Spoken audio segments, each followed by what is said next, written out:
Hello. I just realized there's a giant cable here. Oh well, ignore that. It'll go away in a second. Good morning, afternoon, or evening. It's morning for me. I thought I'd do a little first thing in the morning stream. See who's up. More like, I'm kind of in the earliest time zone unless you legit go back before me to New Zealand. But no, they would technically be the latest because of the international dateline. So yeah, being in California, I realize I'm in one of the earliest time zones. So I figured I'd try doing a little live stream in the morning, and then I feel like that accommodates more people's time zones.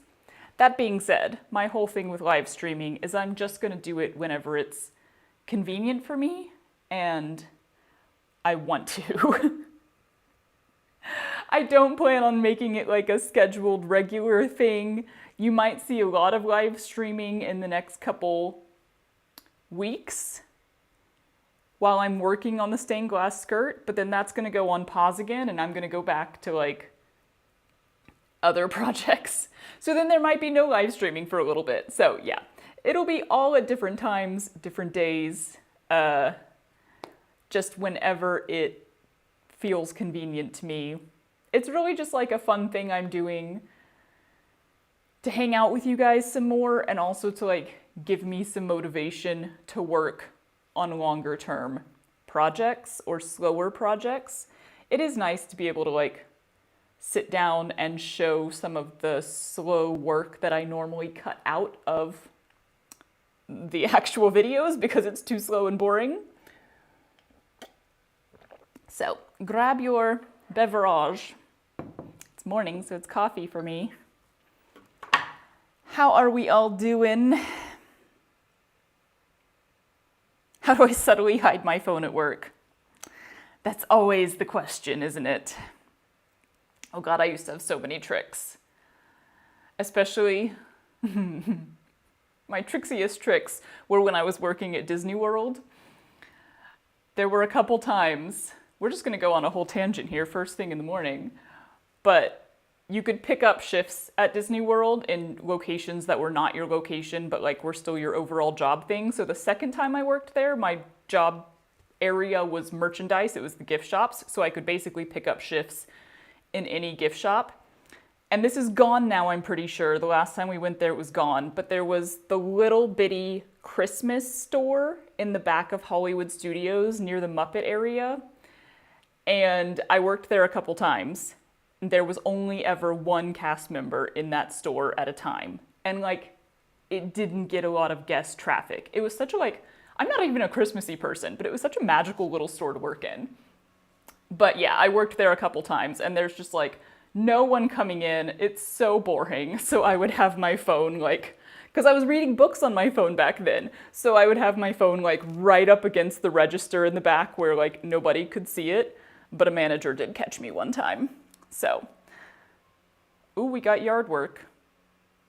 I don't think you can hear that on here.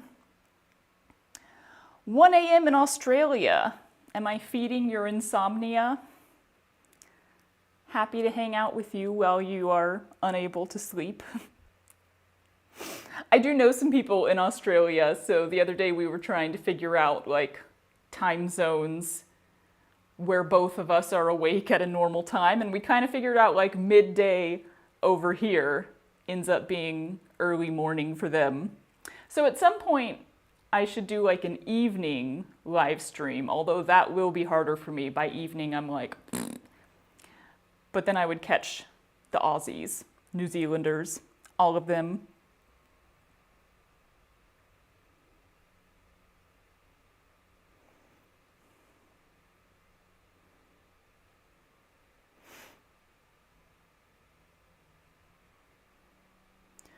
Hej! I love, that's Swedish, right? Swedish for IKEA. Sorry, not Swedish for IKEA. IKEA is in Swedish. Every time we go to IKEA and it says Hej on the wall. Like, I love that greeting. Dinner time in Germany. Wahoo. Love the hin mug.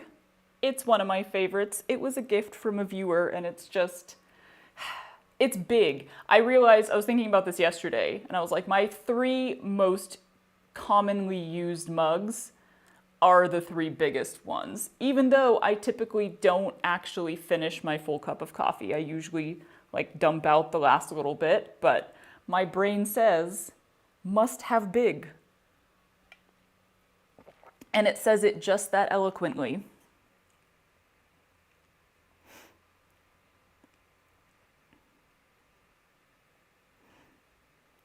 Hi from Armenia. Hello. Can't hear the yard work. Great. New Zealand, keeping me entertained with 3 a.m. pregnancy insomnia. Good times, good times. Happy you're here. Would you ever consider a project in timbre? Timbre or tambour? I'm never sure which syllable to stress there. It's one of those things that's on my list, like everything is on my list. It does not appeal to me personally as strongly. Tambour is usually used for beading, although you can just do embroidery with it. It doesn't hugely appeal to me, but it is on the list like everything is.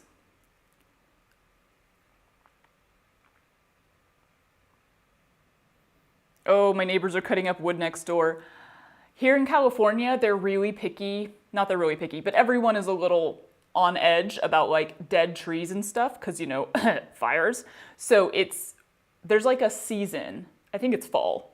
I guess it's fall. That would make most sense. There's a season where like a lot of people will start cutting down trees and like the big trucks come in that like mulch the trees down and everything. And it'll just be like 6 hours or 8 hours straight of the truck running and the mulcher running and the chainsaws running. And I'm like, don't worry about my job. I don't need to film at home or anything. I mean, more than that, it's just like so much noise. And I'm like, stop, please stop. Can we like all do it on the same day? Or can we put a week in between each one so I have some rest time? No.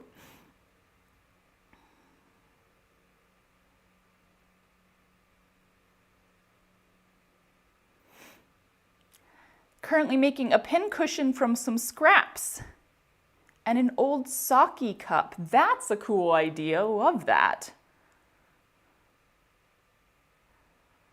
Oh, is hej pronounced just hey?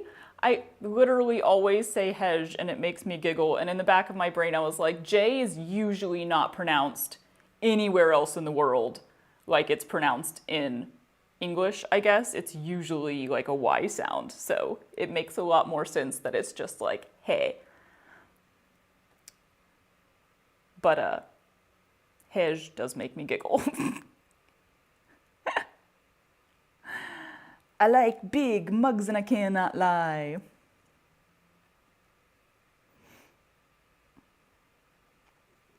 Tambour. Yeah, that makes sense. Alrighty, so. Yeah, noise canceling headphones. I always have things that like cancel each other out and make it hard for me to help myself. I don't like things touching my ears, so I don't like wearing noise canceling headphones. It becomes a problem, but yeah, those are very helpful. Dead trees can fall on things. Yeah, I think that's another thing they're concerned about. We have one in our, like, not in our yard, but in the little, whatever that thing is called that's beyond the sidewalk.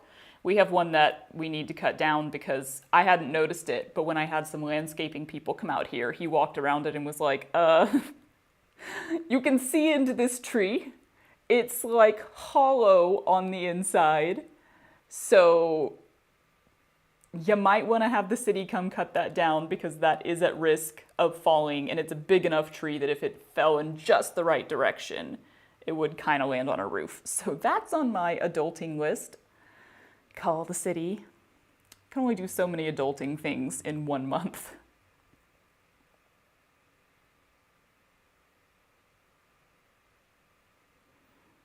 Switzerland.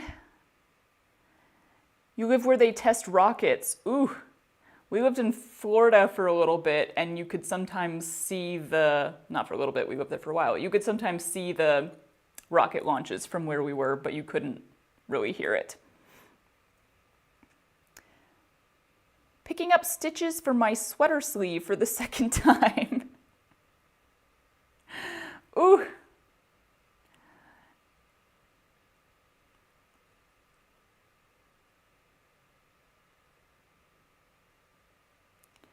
All right. Let me actually start on the thing. So, I have started working on the stained glass skirt again. Getting a little bit done. We're currently adding bugs to it. I've already done birds. So now we're adding some beetles and butterflies of tropical varieties. So I've done the first one. I should say, like, if you want the stained glass skirt to be a surprise, don't show up to my lives. Because we're gonna work on it and I'm gonna show you stuff. So we've got the first butterfly on here. This is called a Julia butterfly, I believe. Just finished that one this morning. And then I have 6 more beetles and butterflies to add. It's nice because these are so much smaller and simpler than the birds were. So each one is just sort of like a little thing. I think I sewed that one on in like an hour. Not too bad. I don't think we'll get to sewing in this live stream because the first step is cutting out the pattern and then cutting out the felt tiles. So that's what we're working on today. Let me give you my little bloop. Well, bam. You can let me know if the weird angle is jarring to your brain. This was the best one I could come up with today because of the length of a certain cord that I have. But I can try in future to give you like a more over the shoulder angle. It's always a little bit weird doing, or like a more downward shot. I don't know. I can try to do different angles if this like weird one here is a bit odd for everyone. This is the little guy we're working on today though. A cloudless sulfur butterfly. He's entirely yellow. So it's gonna be all this felt, but for a little bit of variety, I thought I'd do his body in like a brownish, slightly yellow kind of thing, because his body is a little, it's still pretty yellow, but then it's also like furry and some brown and everything. So that brings in a little variety. So step 1 is just cutting him up. I already made the pattern with the separate tiles in it. This is all small enough. Sometimes, like this is one I've got to do soon. So when I do him, I'll add some tiles because this is kind of bigger than I want one tile to be. Not really, that would be fine. I think there's definitely some tiles on the top that are about that size, but just to kind of keep everything a little bit smaller, I'll probably break that in 2. But this one is already good to go with the current lines. You know what's weird is I feel like coffee dries your mouth out more than just regular water. If you are talking and drinking coffee at the same time. Let me move that. Cool. I hate to point this out, but I have to pay for my own tree removal. We do too if it's in our yard. The guy said that the city will cut down trees that are in that strip of land because it's a really weird thing. If you're not from America, I'm not sure you ever encounter this, but if you've seen like American homes, we generally have our yard and then a sidewalk and then this strip of grass right there that I'm currently forgetting what it's called. And that strip of grass is this really weird thing where it's yours, but it's also the city's. It's like it belongs to the city, but it's your responsibility. So apparently, we can get the city to cut down a tree on that strip of grass. But like we had to cut it down, a dead one that was in the backyard, like fully dead. It was literally like just a very tall stump. And we had to pay for that and schedule that and have somebody come out and do it ourselves. Is the puppy sleeping still? He's probably napping right now. Being at the table, there will be less puppy than back on the floor. We'll be on the floor for some other things. I don't mind sitting on the floor for a while, so a lot of various, like cleaning the fabric scraps out last time is easy to do on the floor, but this must be done on the table. So if he strolls through, I'll put him up on the chair. You're gonna get morning burps. Woohoo!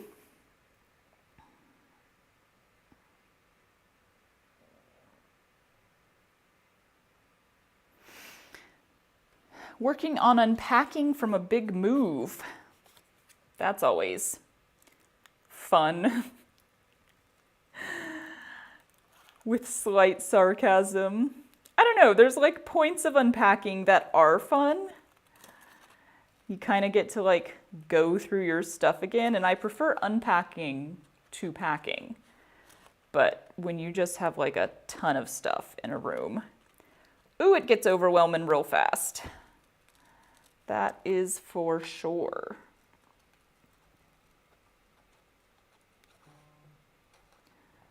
Yes, thank you. I do like how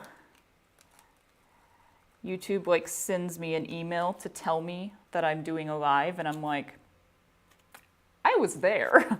Thank you very much, but I knew about it because I was present. But thanks anyway.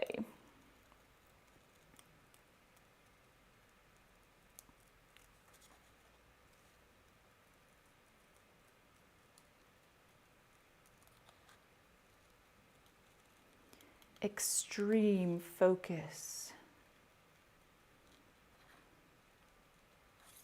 This guy doesn't need any reworking, at least. A couple of the butterflies. I think I'm gonna do their wings a little more spread out.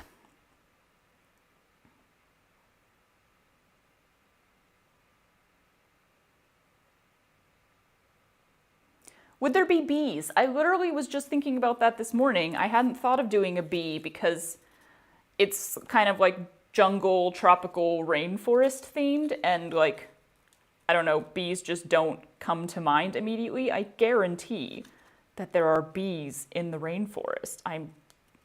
I guarantee without any actual scientific knowledge. But it's funny that like it just doesn't come to mind immediately that there are bees in the rainforest. My brain says bees are like wildflower fields and stuff. But this morning I was like, wait a minute, what about the bees? So I might add one at the end. I might look up and see like which kind of bees, which granted, I say that, but when I decided to do the butterflies, I wanted very specific colors of butterflies, but I didn't want to just like fully make them up. I wanted them to be real. So all of these that I'm gonna do are based on real butterflies, though obviously I'm having to take some liberties. Just kind of water it down a little bit, really. But because I wanted very specific colors, mostly because I couldn't do any butterflies that have a lot of black on them, which by the way, is most butterflies. But that would have blended into the background too much and it wouldn't really have looked that good. So these butterflies are definitely from all over the world. They are not all jungly rainforest butterflies. So I don't know that it really matters. I could definitely just throw any kind of bumblebee bee on here that I wanted to. And somebody on Instagram will tell me how it's pretty, but the bugs aren't all from the rainforest. You can always depend on someone on Instagram to tell you exactly what's wrong with your work. It's good times. The one I got the other day, because I still randomly get comments on the photos in the reel about the top. Somebody was like, you know, the effect would be better if all of the lines between your tiles were exactly the same size. I was like, honey boo boo child, I look forward to seeing your version with exactly the same size of line between every tile. That's not even a true thing of like actual stained glass or mosaic. It's like a bathroom tile thing. Yeah, Instagram's a blast, y'all. All right, there's our basic ones. No, is autofocus struggling again? Well, this is my webcam, so this is just always going to be fairly poor quality because it is what it is. This is the actual camera, the downward shot here. And theoretically, the autofocus should be fine this time. Last time it was a problem child, but at some point technology has to be my friend. Probably not though.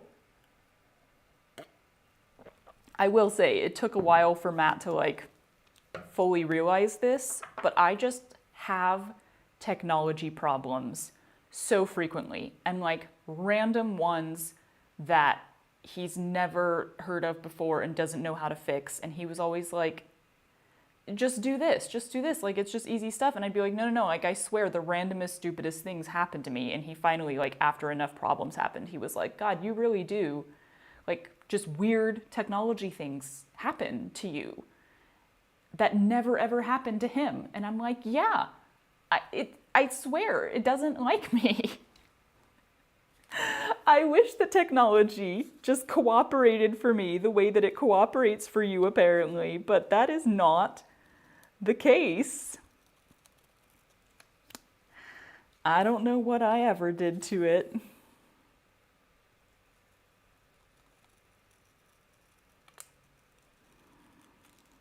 Okay. It is interesting working with such tiny little things on this. I haven't done a lot of tiny work before. I've been very interested in miniatures though lately. Been watching some good miniature content and getting inspired. So I'm like, oh, this is good practice with like, you know, working with tweezers and tiny little things.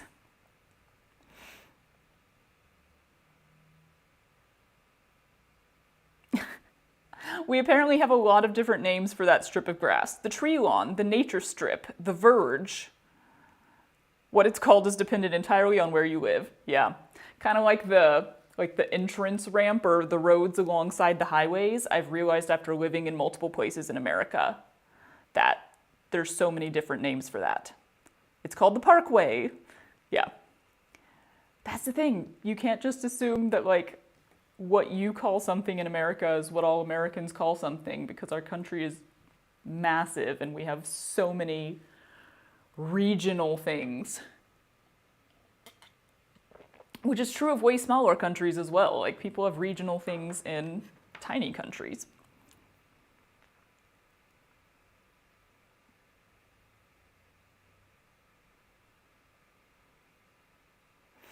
The verge is interesting though. That sounds very like, oh, it's just reminding me of The Purge. I was like, why is this reminding me of like a horror movie?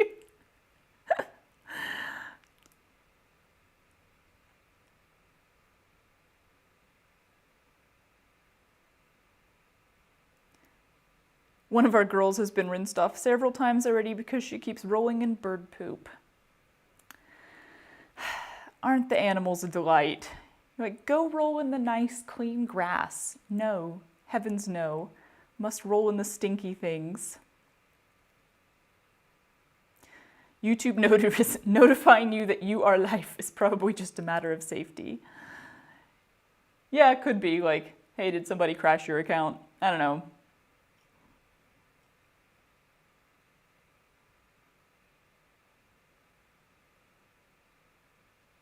That would be weird if somebody like hacked your account and then went live. Like, what was the purpose of that? What are you trying to do?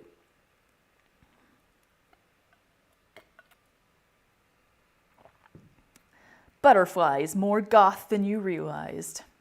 Seriously though, start scrolling through a giant list of them and it's like, all of these are like outlined in black. You think they're so bright and colorful because like our eyes focus in more on the color between the black, but most of them are heavily black.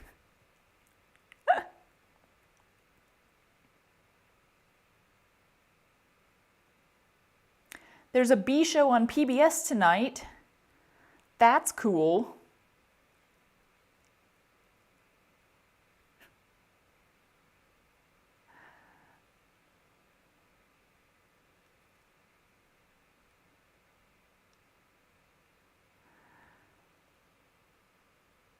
Oh, YouTube decided I was gonna watch this in 360p. It is weird when YouTube like randomly changes your setting and you're like, whoa. I've had that happen just like watching a regular video.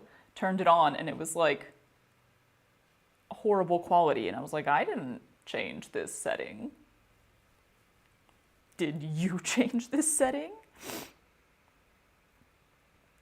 Can I ask how many pins are in that dish and is it magnetic? I don't know how many are in here. It was one pack. These things, yellow ones that you get, you know, that you used to get at Joann. I'm sure you can still get them at Michael's and stuff. Although a lot of them, there's a bunch in my embroidery, so it's not a full pack. It's magnetic on the bottom, as there is a pin stuck to the bottom right now. I think it's magnetic all the way through, but not enough to like actually feel the magnet on the top, or like hold the pins onto it. I knocked it off the desk the other day. It did not hold on to a single pin. They all went everywhere. So, magnetic in theory only.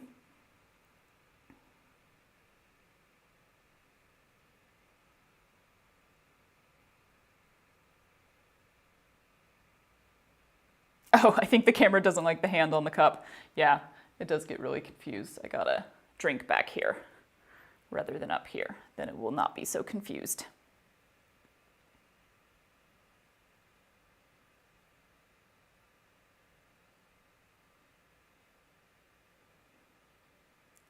Love your subtitles.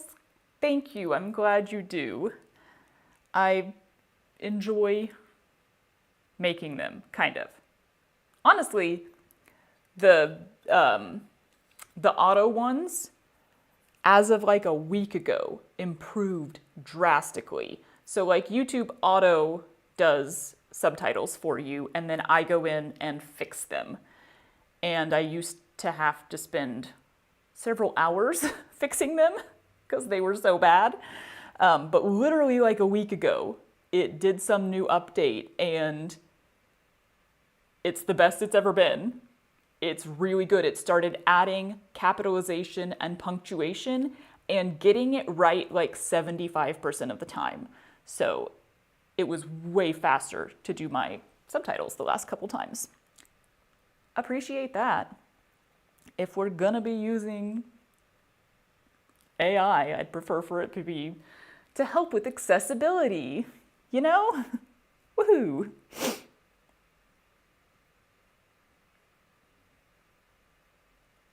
I want to do so many mouse homes cut into the wall in my house. Ugh, that would be adorable. I do like that concept. Also, like, I know people have done the really cute ones where they just like cut it into the ground, but have you ever seen the ones that are like a legit art piece that are like cut in higher up in the wall because you're supposed to see them? This is weird, but I think in the AD tour of like Neil Patrick Harris's house, he had one or two, and then I just saw a post on Instagram randomly that was someone that had like a whole line of them in a room, and they're just like these little rooms that are inserted into the wall. It's like, oh Lord, don't tempt me, I'll start chopping into my walls.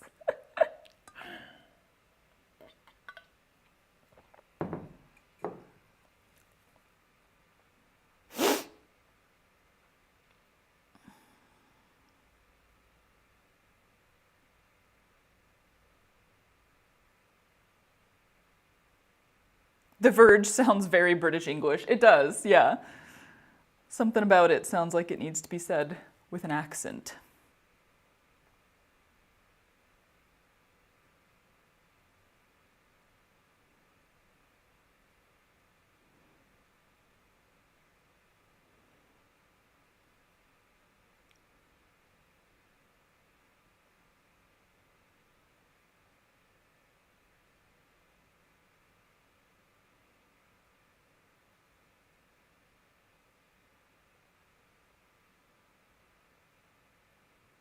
I made a sausage laced around my sewing machine for pins. So just like a stuffed tube. That's a good idea. So you have like a lot of locations, I guess, because anytime I've tried to do like pins on my sewing machine, it's usually too small of a location that you're aiming for. But if it's like a big area so you can stick them in fast, that's a really cool idea. Smart. Does it look like a real sausage? You could add it to Shannon's ham. People are so into the bread stuff. Like Rachel Maxey's been making bread stuff lately, but it would be hilarious to do like a bunch of meat sewing supplies. I want to do fruit stuff. I just like fruit. Fruit is so beautiful. I want to make everything look like fruit.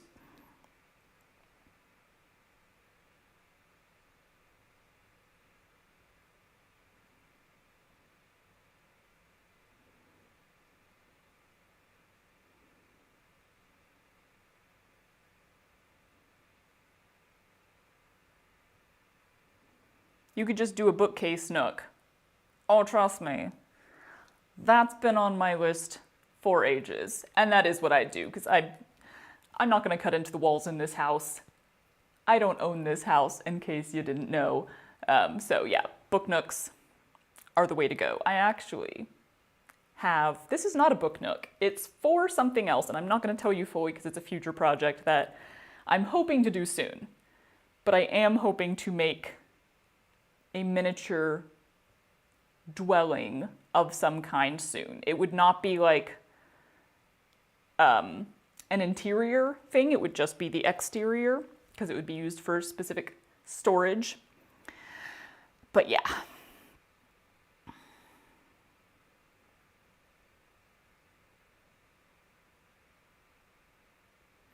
Are you located in SoCal? Yeah, I live in the LA area. We got 2 cameras, we getting fancy. I know, right? This was the goal. I was like, I really need to do a 2-camera thing so that when I'm working on stuff, speaking of which, let me cut out some butterfly wings. So when I'm working on stuff, there can be a better angle of it, which does just mean that this shot here has to be my webcam, which is not as good of quality, but I think that's fine. Like, I mean, ultimately, the visual is of the craft for a reason, and I think most people are probably listening more than watching. As I always call it, are you ear forward or eye forward when you watch something on YouTube? And I think a lot of us in this community are ear forward simply because we are simultaneously crafting.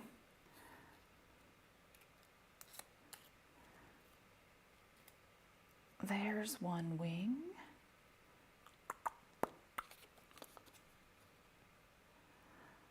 Ooh, the problem with doing the tiny stuff in the morning is I start to get the coffee shakes. I don't like to eat first thing in the morning.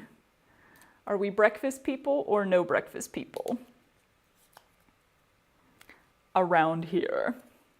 The thing is, I love breakfast food. So like, I love a breakfast for dinner. I love eating out for breakfast kind of stuff every now and then, but I don't like to make it at home. Well, no, that's incorrect. I just don't really like to eat first thing in the morning. Eating food feels weird to me until about at least 2 hours after I've woken up, which then usually is kind of a weird middle of the day time or middle of the morning time. And then I'm like, well, now it's too close to lunch. So then I just don't eat breakfast at all and I wait until lunch. But I do drink a giant cup of coffee, which means I then get the coffee shakes. And I know it's not the best habit. It's not the healthiest. Sometimes we choose to do things for convenience and comfort, even though we know it's not the best habit to have. 'Tis all right.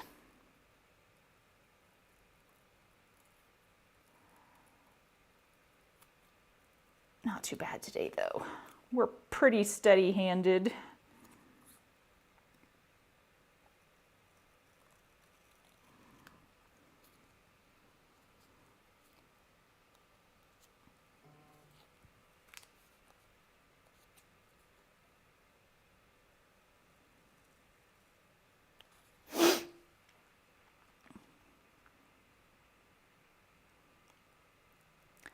Just checked in from our holiday location, a campground in Germany. That sounds fun. You could do a banana. That would be cool. I do want to explore some more stuffed, sewn fruits and veggies. I mean, I was not kidding when I said I would do a whole produce garden. It'd be fun. It'd be cute. It's one of those things, though, that I'm like, well, that's a fun idea, but I also have 200 other fun ideas. So, you know, don't know when I'm going to get around to that.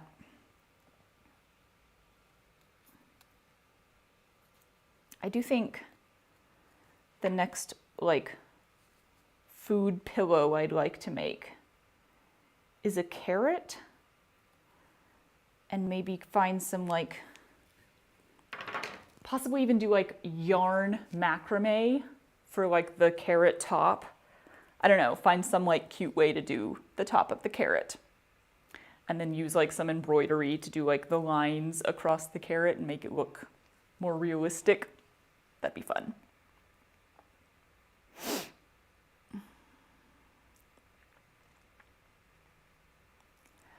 I want to make one of those wrist pin cushions, but in the shape of a lizard or a frog wrapped around my wrist. That would be so cute.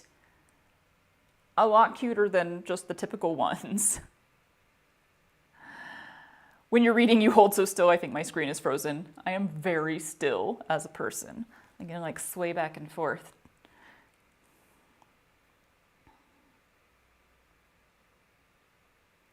I've been trying to get into dollhouse making to satisfy my love of miniatures. Sadly, I have a limited space in which to put them. That's the thing with miniatures, is like, I mean, I guess you could say this is the thing with a lot of arts and crafts, but miniatures do kind of like take up a chunk of space. And then once you've made them, it's like, cool. Now what? Do you have a whole room full of miniatures? I guess that's why storing them in a hole in the wall can be helpful.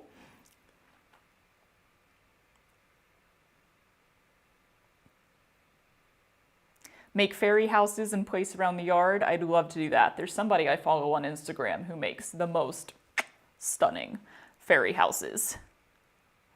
I'd love to do it with like all natural outdoor materials, like do it out of bark and sticks and stuff.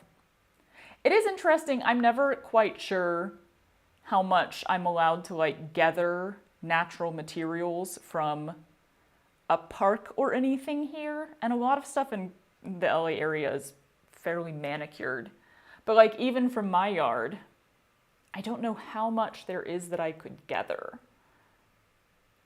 There's a fair amount of plants here. I could probably gather some stuff. I do have in the front, we have some of those like, I don't know if they're actually paper bark trees, but those trees where like the bark comes off in these giant sheets. It's pretty thick. But it's so fascinating. One, I'm like a picker kind of person, so I just want to go out there and peel it all off. But it's also just a fascinating piece of nature, and I'm like, what can I do with this? I could probably make paper out of it.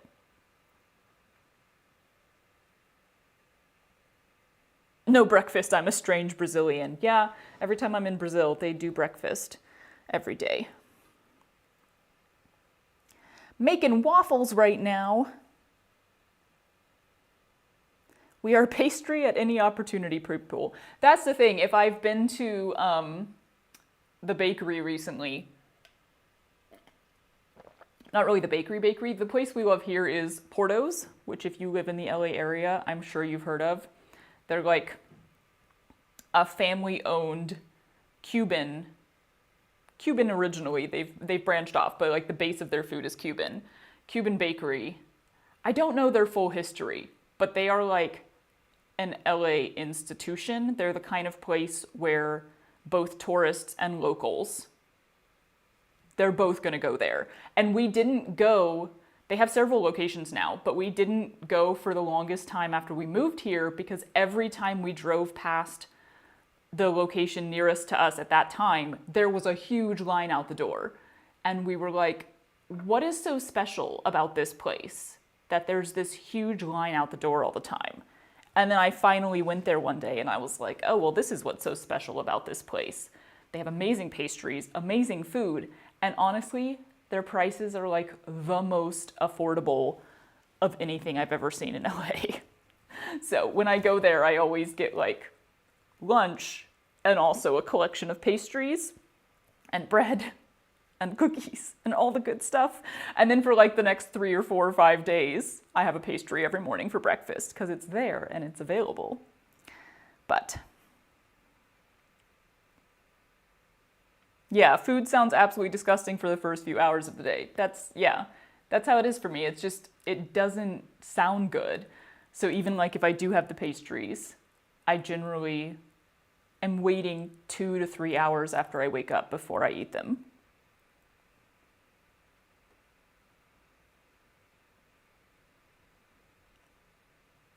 Alternating between work and a new puppy. Puppies. Oh my God. Matt was flying the other day. He's all over the place, but he was in the airport again and he saw both a golden retriever puppy and an Aussie puppy and was absolutely dying.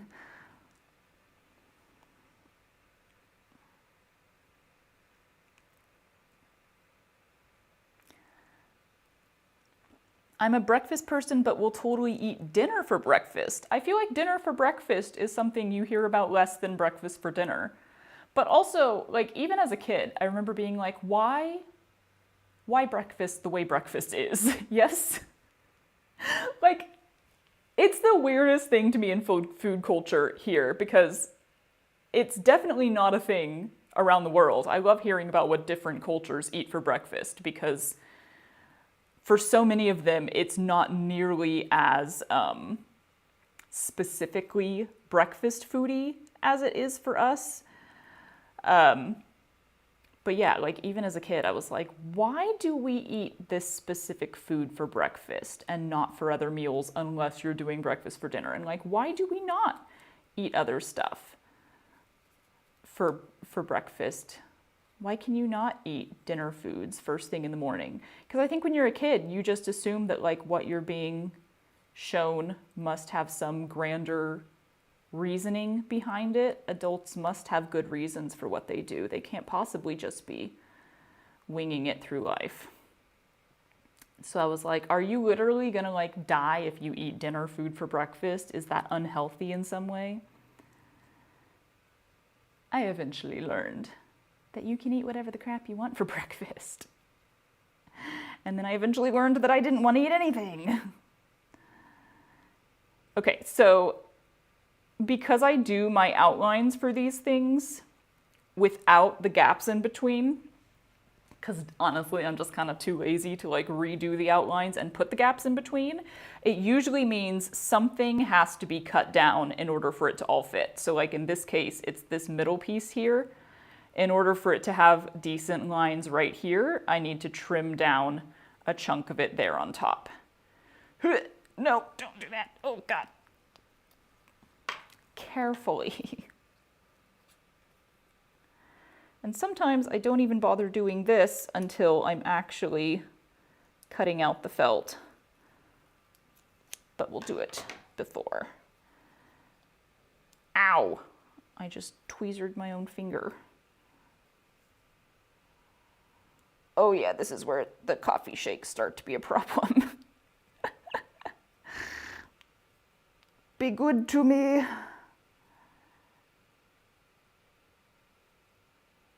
Yeah, dude, you start using tweezers and your hands are like, oh no, no, you have not fueled us yet. How dare you think you can do that? It's fine.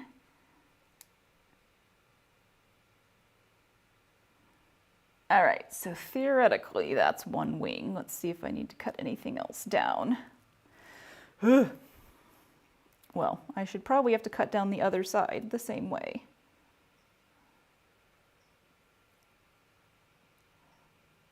I could also just mirror it and use the exact same pattern pieces, but I don't like to because I did trace these off of actual pictures of butterflies.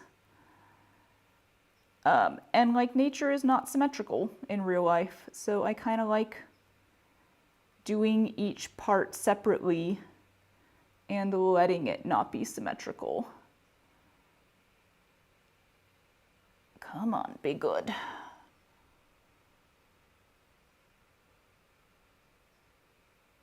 Yeah, so same thing there. Gonna trim this one down a little bit.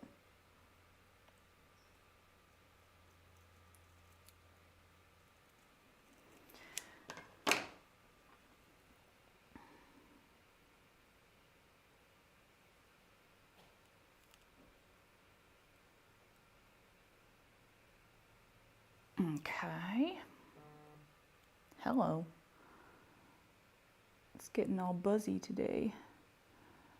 By which I mean my phone, not the butterfly.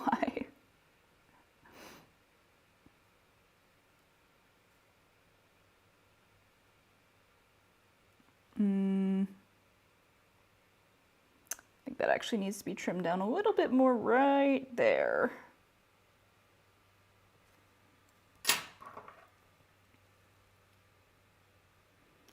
I'll use the tiny scissors. Aren't these the cutest? It's probably not going to focus on them. Nope, nope, nope, nope, nope. There we go. They're squirrels. Love these. I do love snips. I bought a bunch of them at one point. I was like, I'll have a little collection of snips. At least I'll use these. And they're like a useful collection. But y'all, the desire to collect things, 'twas instilled in me young, and it has not gone away. But I do use the snips, so that is good. All right, why are you not cooperating? Because that's too big of a gap.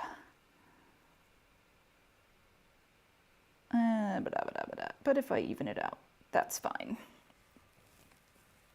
This is literally just to test. It doesn't matter because I'm cutting this out of felt. Like, I don't need to arrange these perfectly. I could just blaze ahead and cut them out of felt.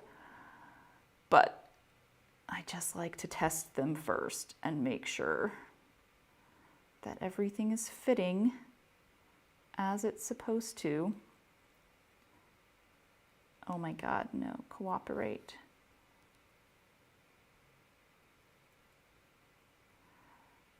And I should probably do this on the table because the felt backing is really helpful when I have the tiles out of felt because they stick to it a little bit. Putting paper on the felt is actually not helpful because it doesn't. It stands up a little bit off of there. All right, that's a good enough test.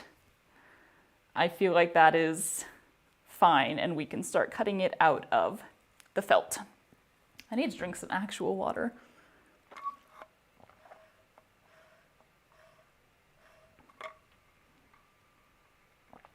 Ooh, that is good.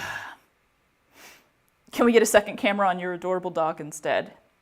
If he was around here, I don't know where he is right now.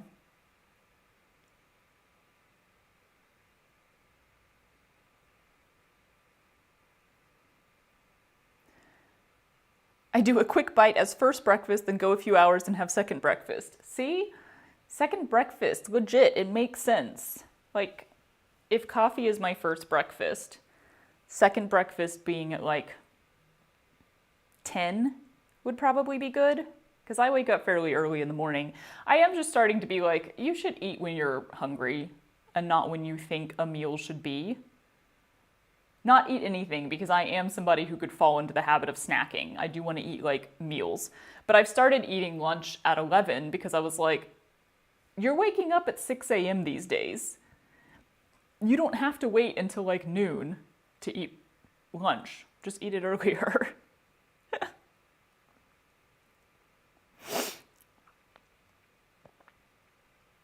I am crocheting an overlay.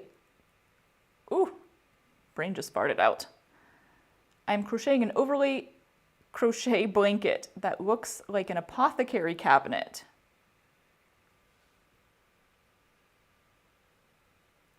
That's a very cool idea. I had to pause and try to picture what that will look like in my head for a minute. That's such a cool idea, especially since apothecary cabinets are so freaking expensive. So make your own out of crochet. Woohoo! Me and my partner's anniversary were 6 years together. Happy anniversary. Currently crocheting a Bananasaurus, but it's purple, so it's an eggplant. Oh my god. Eggplantosaurus? Or the British word for it just left my head. That might go better. I'm teaching myself smocking as I watch this. Woot woot for smocking.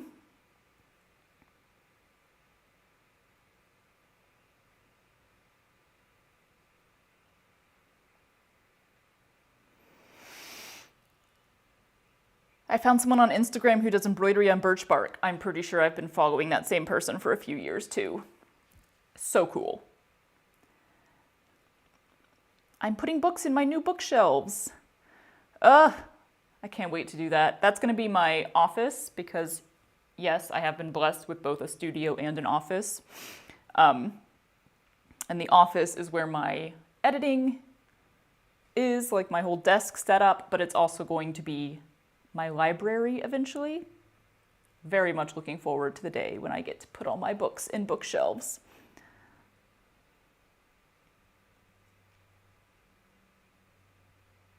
Did you do your front yard garden? I did not. I had a really cool company come out here and look at everything and take measurements. We talked about what I was like dreaming of, and they made a whole design, and it was a great design. And then I looked at the cost and I was like, never mind. I kind of was like, never mind for now. Like, I'll work towards this in the future. And then I also was reminded in my head again of the fact that I don't own this house. And so now I'm kind of like, never mind for good.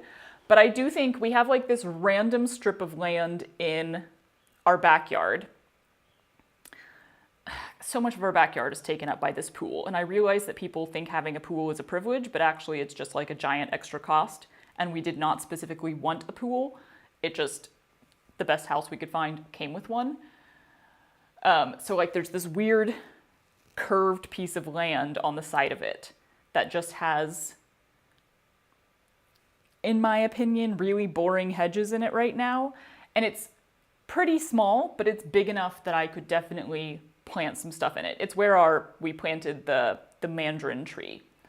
So I'm thinking next year I might just do that. I might just rip out the bushes that are in there right now, till up that soil, put in some nice good stuff in there again, and just start small and plant a few things there, and maybe even plant stuff in pots. But yeah, that's something that I can do myself. Like we might have our gardeners like rip out the roots of the plants, but most of it I should be able to do myself. And then also like it's just a smaller piece of land that will not overwhelm me drastically. I always have giant plans when it comes to gardening because I just want like an orchard and this giant garden. I love plants and I love being out in nature and I just want so much of that. But it takes time, a lot of time, and also just like a lot of experimenting and learning about what works, not just in your location, like your general like 8, 9 zone, whatever it is, but also like in that specific location at your house, like with how much shade it gets, which side of the house is it on, when does that shade happen, does it get rain overflow there? Like there's so many little things that affect plants, and you just have to learn so slowly as you go. So I think it is way smarter for me to start with a smaller thing in the back. Although their design for the front yard was gorgeous. It's there if I ever want to go back to it.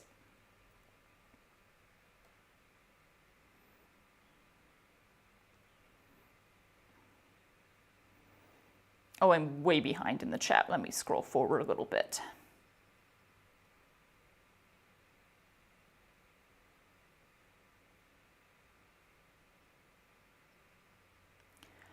Watching from Quebec, Canada, while knitting my second sweater ever.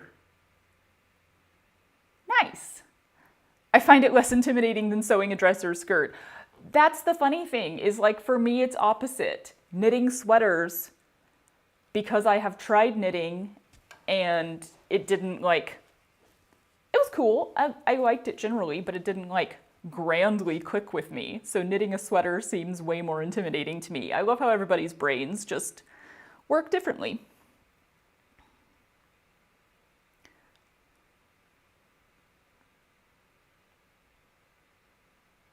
You must have just gotten out of bed. It's 9 o'clock here. It's not bad. I get up early, so I already had my chill morning. Sat outside for a little bit. It's been great here lately in the mornings, which is like a lovely California thing. Desert. Usually in the morning, even in the hottest time of summer, there's like a solid few hours where it's just beautiful outside and you can sit out there and enjoy it before the sun starts blazing and it gets super hot. For us latecomers, could you explain what you're doing? We're working on the stained glass skirt. I'm adding butterflies and beetles to it. So this is a cloudless sulfur butterfly. That's the pattern for it. Next, I'm gonna cut out the tiles and then I'm gonna sew that onto the skirt. We will probably not get to that in this live stream.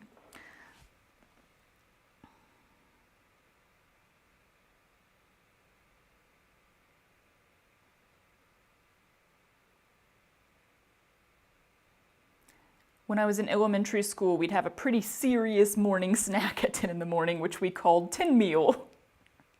I like that it was a serious morning snack, and also tin meal is a good name. Aubergine! Thank you. My brain blanked on that. Oberinosaurus? Actually, I think eggplantosaurus works better.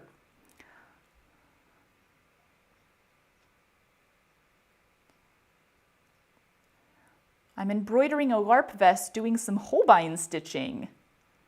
Awesome. I know I learned that at some point, but I have forgotten which one it is. I'm ironing the hem of a dress. That's always a blast, except most of the time I skip it because it's so much of a blast. My hems are always giant.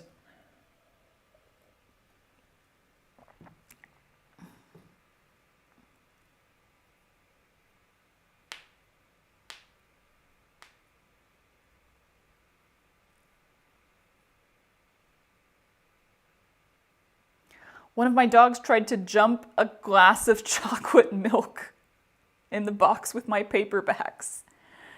Disaster! It's a good thing dogs are cute and we love them, right?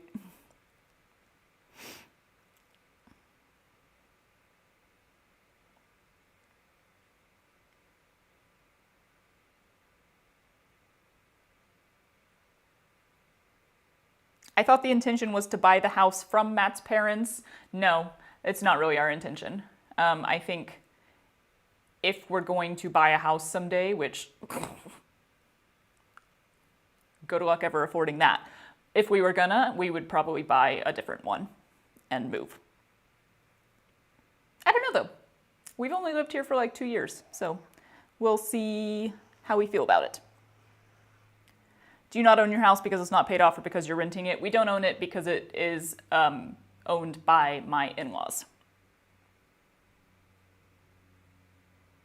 So we are allowed to do, they're fine with us doing like whatever we want with it. I just have to remember that like the money that I invest in it is just something to consider because it is not mine. Try a little container gardening. Yeah, I think that would work better for me right now.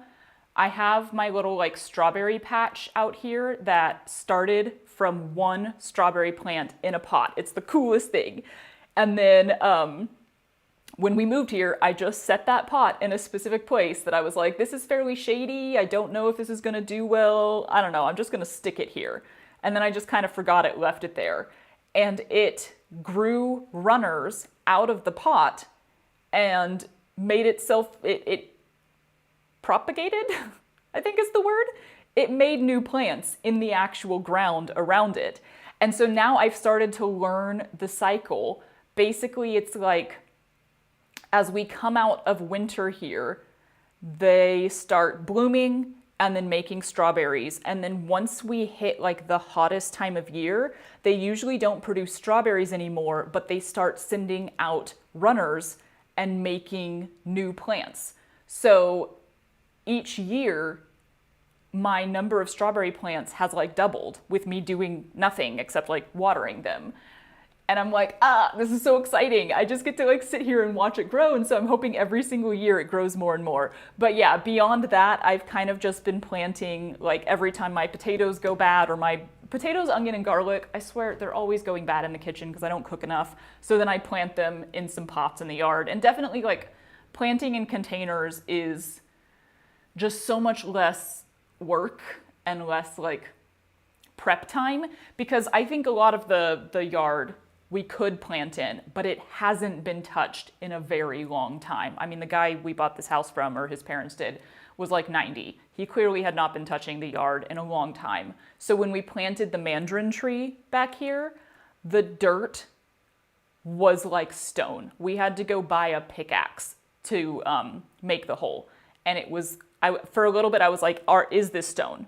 Am I an idiot? It looks like dirt, but is it actually stone? But it was just so compacted. So that's the thing, is like, if I want to plant in the ground, we have to start with some prep because this dirt is unplantable at the moment. It's going to take some major mixing up. So yeah, planting in containers is just much easier. You just have to go find yourself some containers. Because, God, those can get really expensive. I have a few, but every time I go to the gardening store, hardware store, whatever, and look at the size of pots that I want, I'm like, why are these so expensive?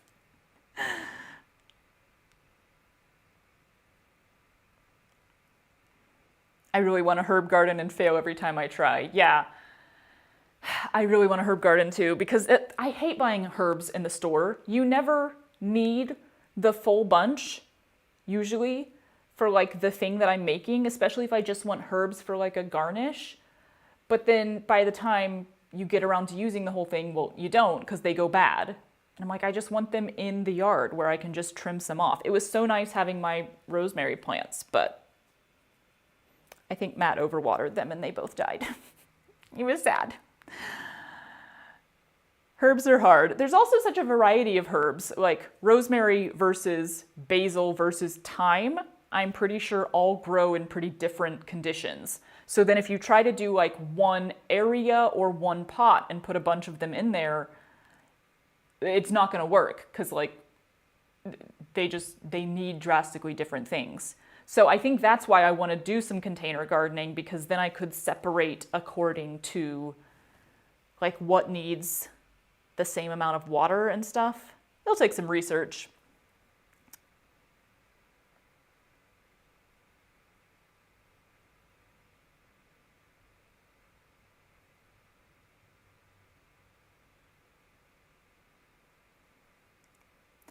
Planning a split-sided skirt from a vintage John Tenniel illustration.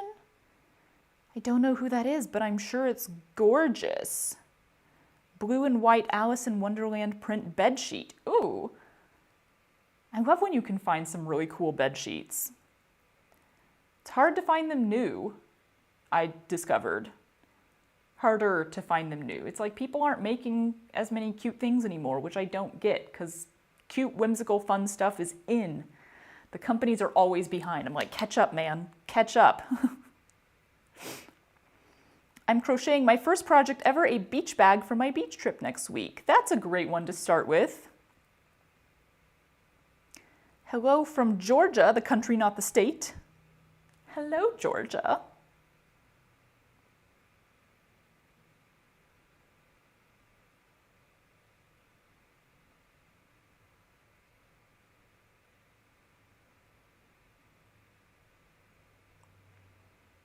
I feel like you need a tower to craft in.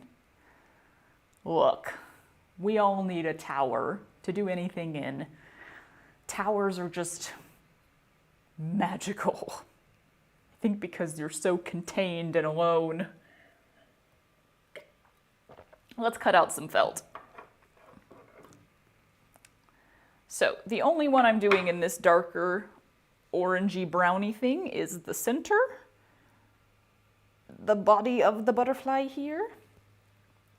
Everything else is bright yellow because this cloudless sulfur butterfly is bright yellow, which is why I chose him.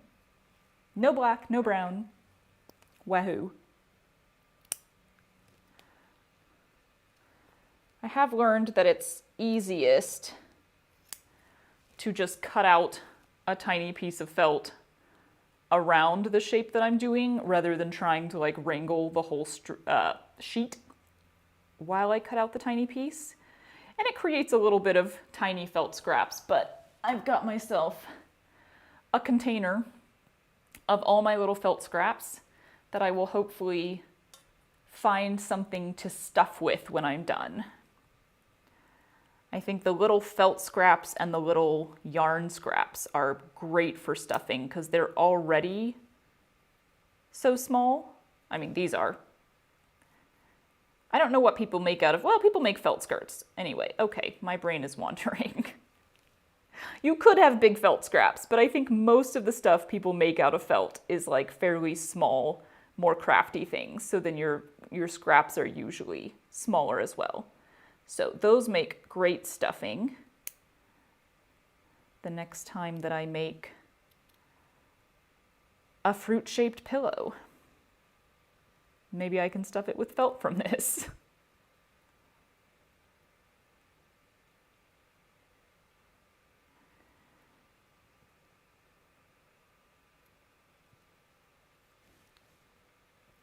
And then usually I have to like clean up the edges a little bit. It is easy in felt to get a bit of a sharp edge where you want a curve, but then you trim off like the tiniest amount of fuzz and suddenly it looks so much better.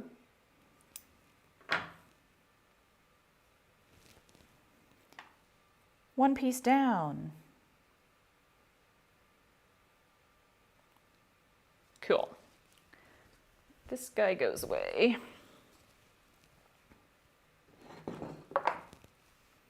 And then literally as I cut out the pieces, I lay them all out on the felt backing so they stick and they don't really fly away or anything. And I just dump all of the pattern pieces in a pile. And I have a Ziploc bag that is just full of all the pattern pieces from this skirt that I've used so far. And I'm like, why are you keeping these? Are you gonna like pass it on to someone else? Do you think you can sort through that and figure out which ones go together? It'd be like the hardest puzzle in the world. Ooh, my nose. I got sneezes.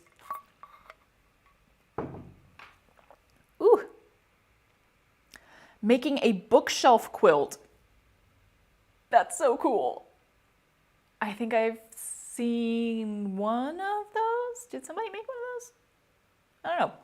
I kind of want to do a bookshelf skirt, like a circle skirt, and maybe even like with felt, where the entire bottom is the bookshelf with all the books coming up. It would take some like math, I think, because it's a circle, So you would technically need all of your books to be like slightly diagonal on the sides, but then you would want it to be so slight that you don't really notice it when the skirt is hanging. But in order for them to be like packed in next to each other, they would have to get a little bit smaller at the top. Forced perspective. It would involve some of that, which is why I haven't bothered yet, because it seems hard.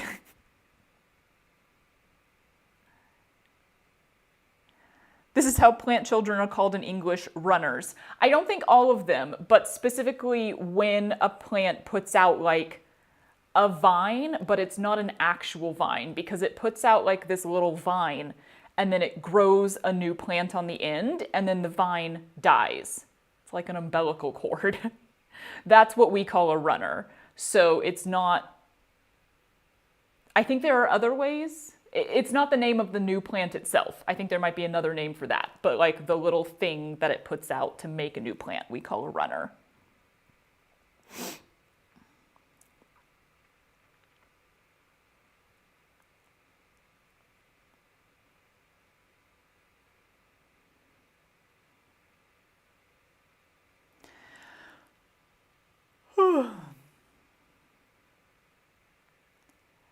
I've been thinking about putting a giant big plant pot out on the balcony and trying to grow strawberries, but I'm not sure they'll get enough light.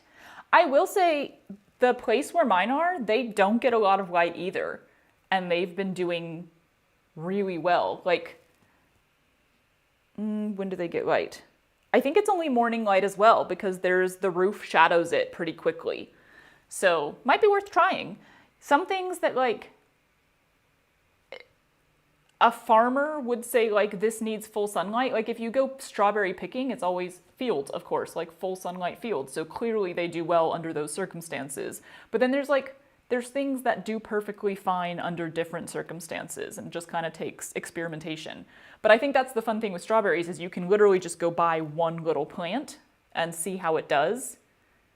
And then it'll grow more plants if you want more or if it does well.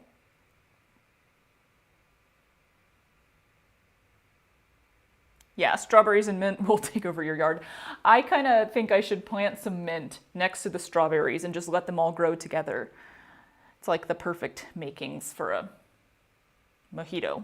Stick a lime tree in the center.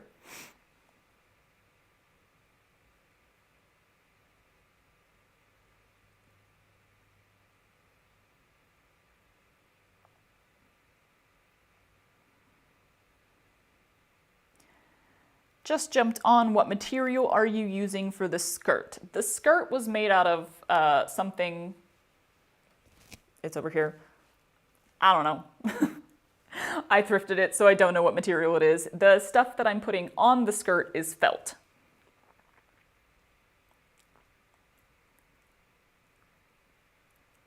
Oh, Tennille is the guy who did the original Alice in Wonderland illustrations. Very cool. I love those illustrations. I love the tiny line ones. Oh my God, I wanted to embroider some of the Alice in Wonderland illustrations for the longest time. And then I was like,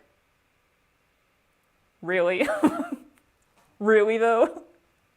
Not even necessarily because of the embroidering, but because of transferring the design. Ooh, it's hard when it's a ton of tiny little lines like that. Towers have so many stairs though. That is the downside.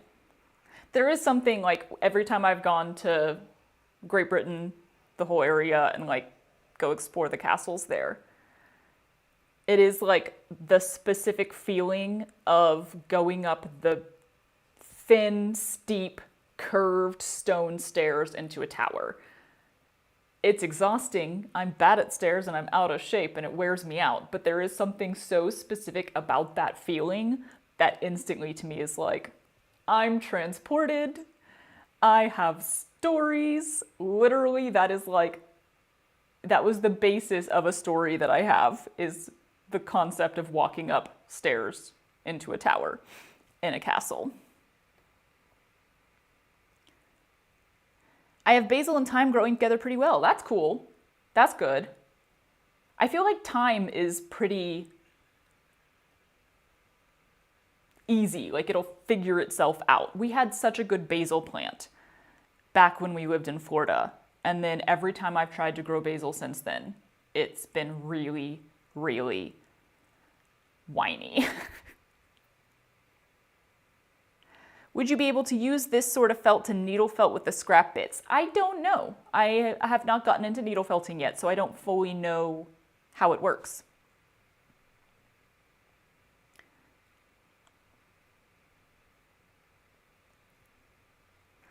I'm making my first try of your hoodie dress. I have 5 more versions planned. Right? Like, ugh, it's such a good one. I hope it works. How often will you be doing live streams? I do not know. Literally just whenever it's convenient for me, whenever I feel like it, whenever I have a project that I want to work on. This is a very just like chill side thing. If I'm in a period of time where I'm really getting videos done and working on editing and stuff, you probably won't see me live streaming for a little bit.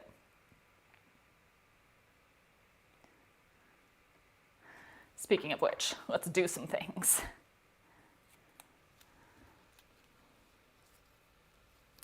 I gotta at least get this butterfly cut out before we vominos.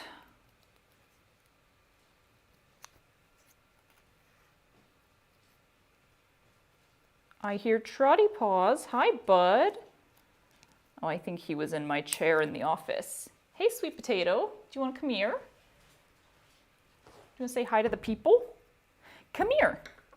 I don't have food up here, so he's like, why would I go up there? Boop, boop, boo. Nope, that's not the one I want. That's the one I want. Come here. He's doing scritchy scratchies.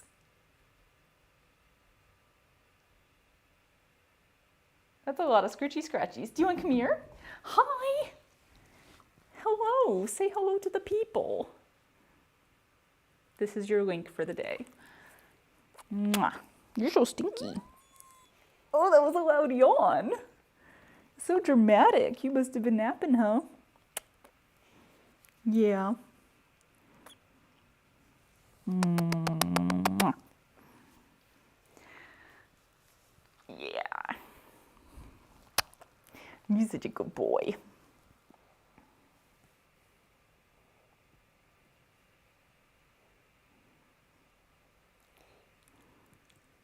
We call all plant children's babies. Yeah.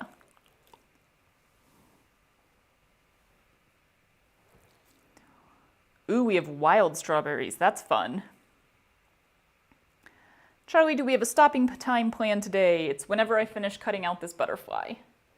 And there he goes. That was the end of your link excursion.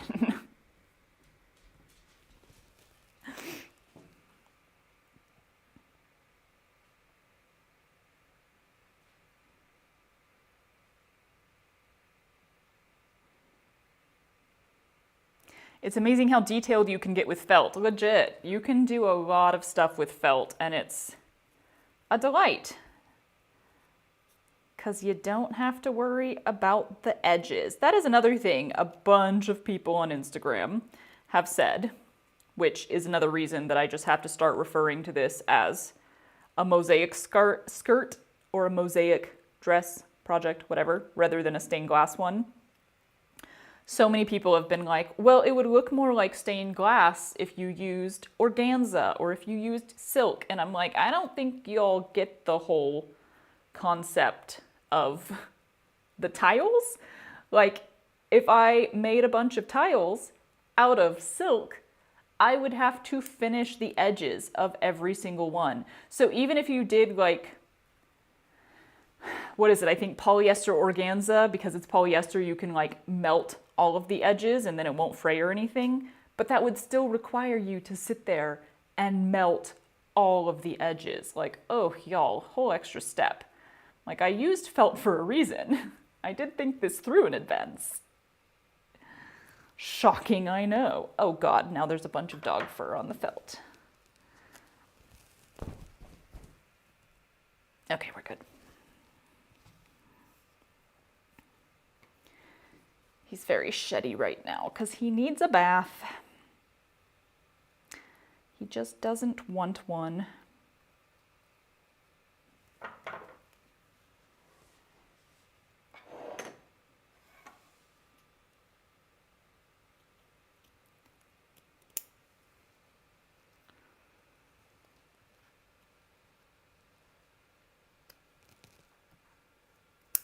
Ooh.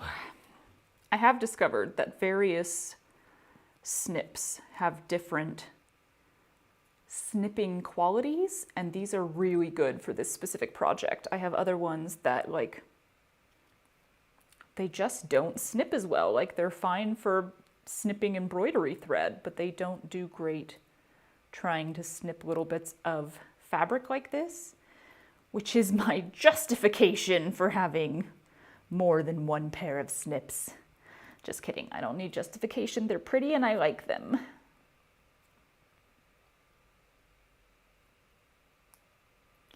But yeah, these do really well. I quickly discovered that you don't want to cut out tiny pieces like this with full-size scissors because there's just too much scissor in the way. It's all over the place.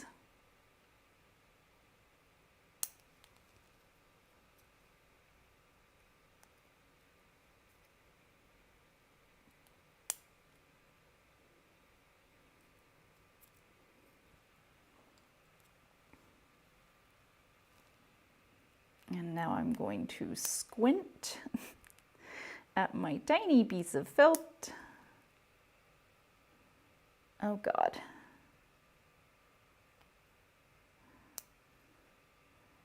These little bitty curves are not super conducive to felt. That'll do.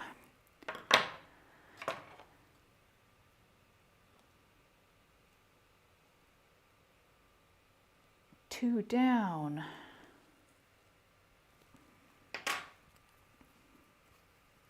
My goats eat all my strawberries this year. No! I mean, goats are adorable, so yay! I did just put out, I finally went to the store and got birdseed. I've had like a little mushroom bird feeder. So I got some birdseed and I put that out yesterday. And it has promptly become a squirrel feeder, which I kind of assumed it would do because I don't have a place to put it right now where the squirrels can't get to it. So I was like, it's fine. The squirrels need food too. I don't mind feeding the squirrels. And maybe if they're eating lots of birdseed, they'll stop eating my strawberries. A lot of people have recommended the whole like paint rocks to look like strawberries thing. I think somebody recommends that to me every single time I show my strawberry patch, which is a good idea. I just haven't gotten around to doing that. But I did get like 4 ripe strawberries off of there today. And usually it's overnight. I swear to God, they have like good taste. It has to be the squirrels who are doing this because they're always cleanly removed, as opposed to like if it was birds or bugs, the strawberries would be like picked at, but they wouldn't be picked. But the strawberries just get picked like a human did it, so it's gotta be the squirrels. And they do legit wait until they are ripe. It's always like, I go out and look at it and I'm like, tomorrow morning, that strawberry will be perfect. And it's that night that the squirrels will come get it. So they got good taste. But yeah, this morning there were several out there that they had not taken, so maybe by providing them with a different snack, I can keep them from taking my strawberries. I don't hugely mind when like birds or squirrels or something are eating the things that I'm growing because, I don't know, I just have a lot of sympathy for animals, I guess, but I'm like, they're hungry too. And like, I'm sure the strawberries are such a delicious snack to them. Imagine how special that is to eat a strawberry if you're a squirrel and you've basically been living off of like seeds and nuts and stuff. I'm too sympathetic to animals to be a very good gardener.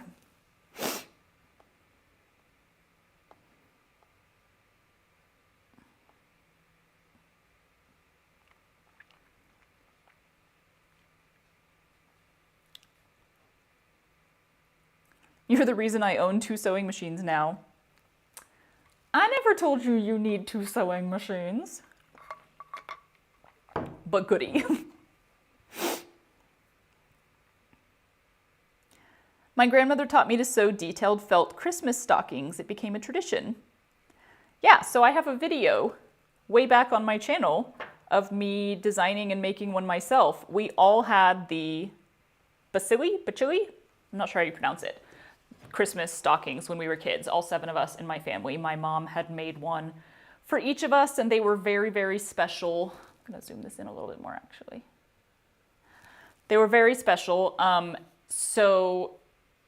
But of course my mom has passed away, so she can't make any for like the next generation, I guess. So my sister, one of my sisters, when she had her first son, asked me if I could make him one. And we kind of looked at the existing kits, and I was like, not that there's anything wrong with them, they're all cute, but I was like, I'm an embroidery artist. I will make it myself. So I like designed and made his felt stocking from scratch myself. This was pre-YouTube, and it was really fun. It was a fun project.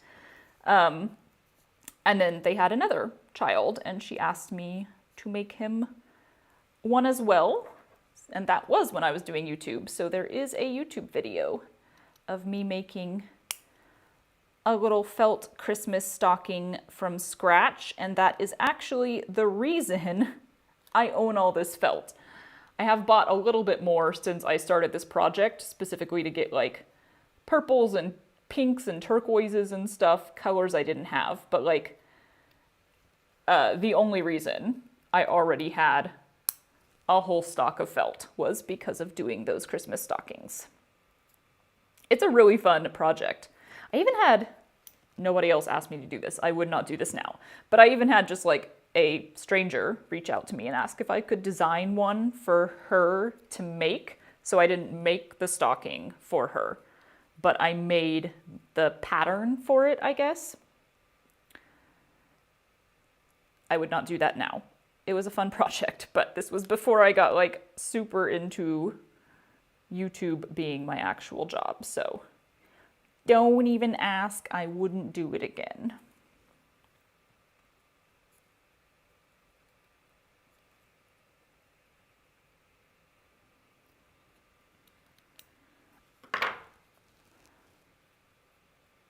Ooh. There are some people who make really, really cute, like felt applique embroidery pattern kind of things, like rather than just, regular embroidery, they do the felt things. BZ Creations is someone that I've known for a long time. We go way back in the embroidery space, and they make really cute embroidery patterns and felt applique embroidery stuff.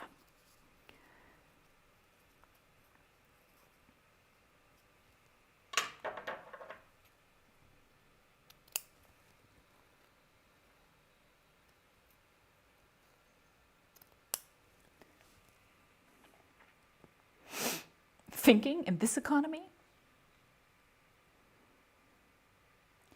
What brand of snips do you sharpen your scissors regularly?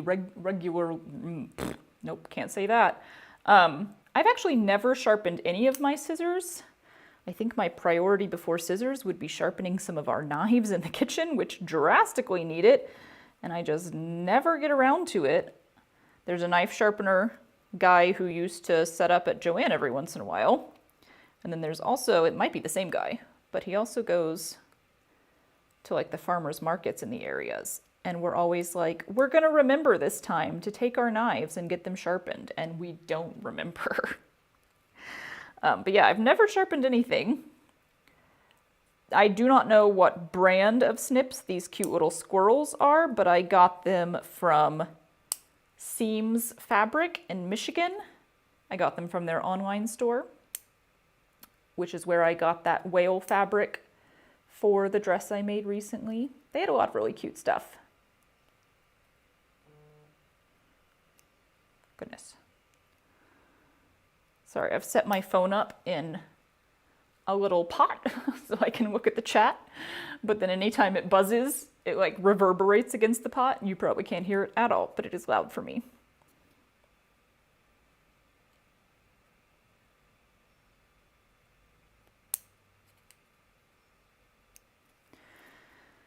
Okay.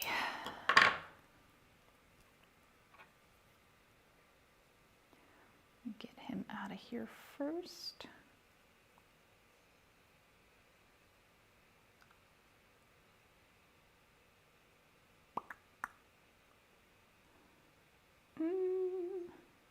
Okay, why are you being weird? Do you go like that? Yeah, you go like that. And then you go like that. Because you go a little higher. Okay. One more on this side and then we will chat again.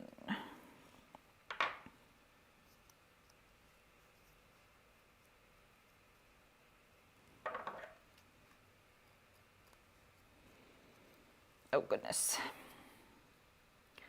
I am always trying to use as much of the felt as possible, so then like, this is risky, fitting the new piece into like the little triangle that's sticking off on the end. I'm trying to waste as little of the felt as possible is how I should put it. But that actually works pretty well when you're doing pieces this small. They fit into all those tiny little areas.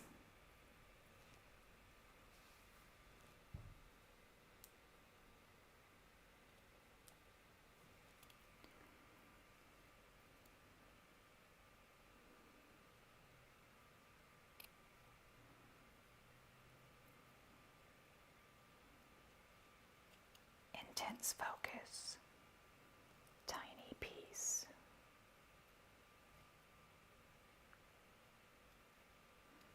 Okay.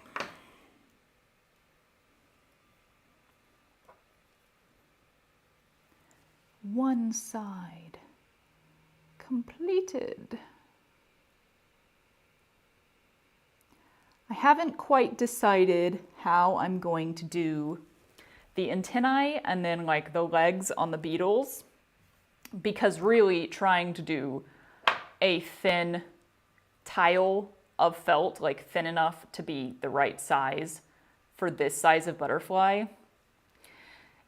You get to the thing with felt where if you cut something really, really thin, like here, if I use this as an example, like that would be a good size for an antennae, but that's a thin enough piece that it's just going to shred. And I have to be able to sew it down with a French knot. So I don't think I can do antennae and legs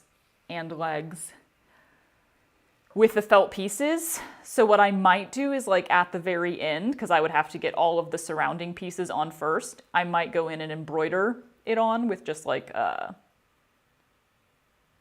probably a stem stitch. But yeah, that's the only thing I can think of that would be logical other than just leaving them off.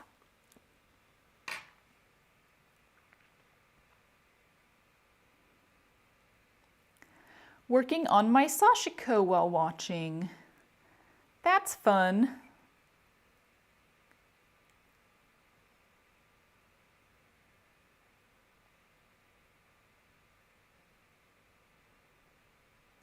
Yeah, pick the strawberries before they're fully ripe and then they will ripen indoors. I should probably do that. I tend to forget that like that is the way that fruit works. You don't have to leave it on the branch to actually ripen. So yes, I should just do that. And even now, I typically go out and pick the good ones in the morning and they are still like, oh, there's a butterfly outside. Yay. They are slightly like less, and then I'll put them in the fridge because I like fruit cold. And generally by evening, I'll eat them with dinner and they've like ripened just in that one day a little bit more.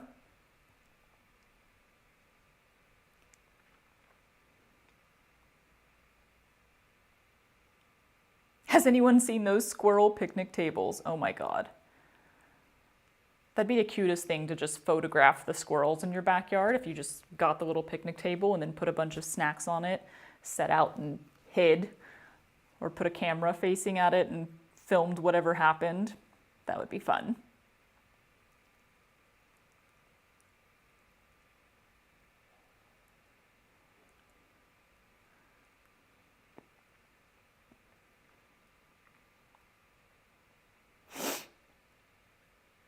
I love the noises you make when you drop something or are surprised. Yeah, I'm not sure where that came from. I think that's like, I don't know if that's a me thing or if that's a family thing in our whole family, but it's something I didn't really realize I did until I started filming myself. And then I was like, oh, interesting. There's a lot of interesting that you learn about yourself when you start filming yourself all the time.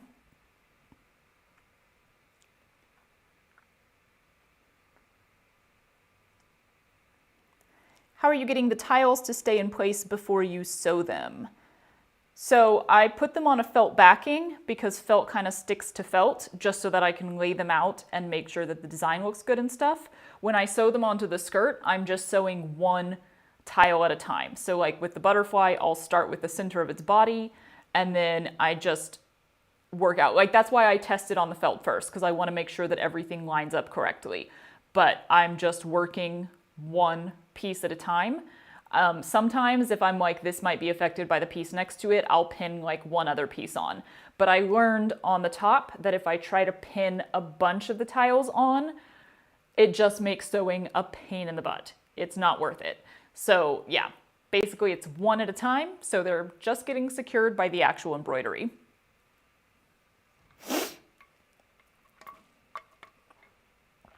I'm not experienced much with Cricut machines, but wondering if they could cut these felt pieces. As far as I know, yes. I also don't have one, haven't used it, but from what I've seen, yes, they can absolutely cut out felt.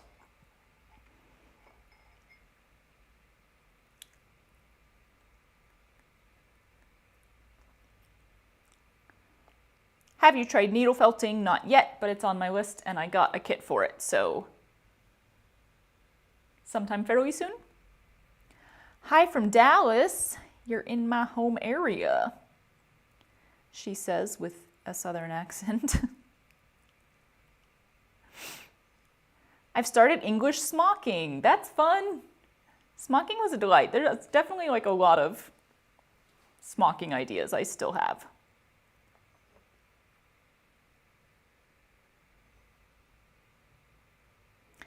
My husband noted that your bun looks like a pig foot.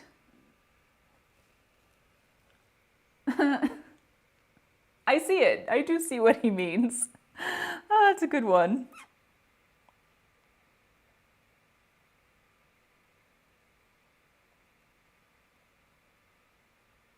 Okay, let's cut the other side. We're getting places, y'all.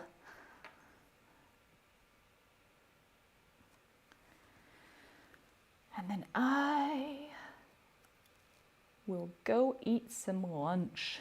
Or make some lunch, or do the dishes and then make lunch and then eat lunch. It's gonna be a whole thing today.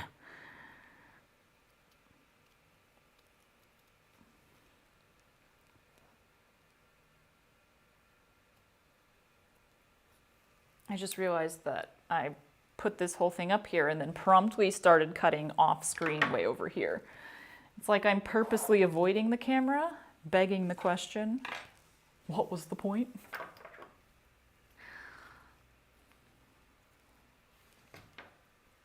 There we go.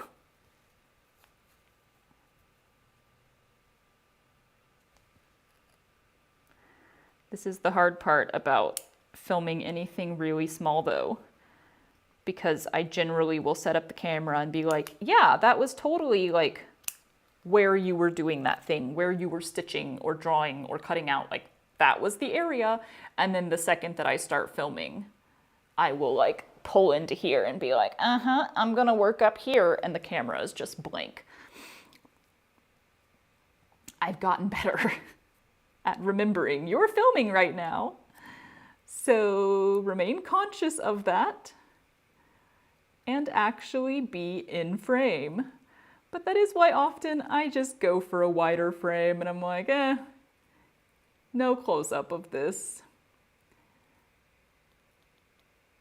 It's hard to frame close-ups of tiny things.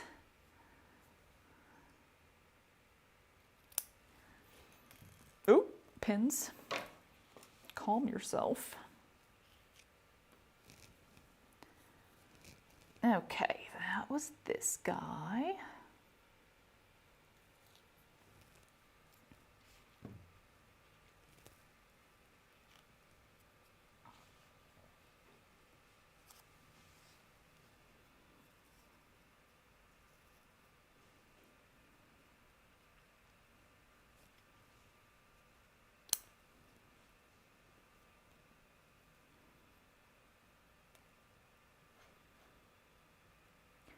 What is everybody reading these days? Or I should say, what are you reading if you're into reading? I am on another P.G. Wodehouse book. So I read several sort of heavier or more dramatic books in a row, and then I was like, I need something light and comedic next, and then I'll go back to more heavier stuff. But I do like having like a few Wodehouse books on the shelf there just as like a palate cleanser. I haven't really found other writers that are definitely comedic or like lighthearted and really simple to read. But I think it is always nice to have a lighthearted thing as an option.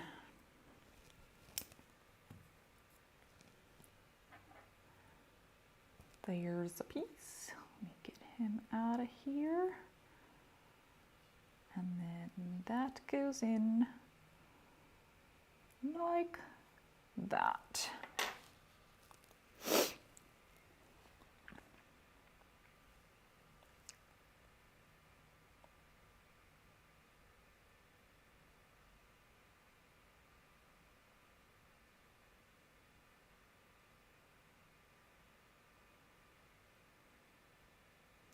Gotta go and feed my mom's horses.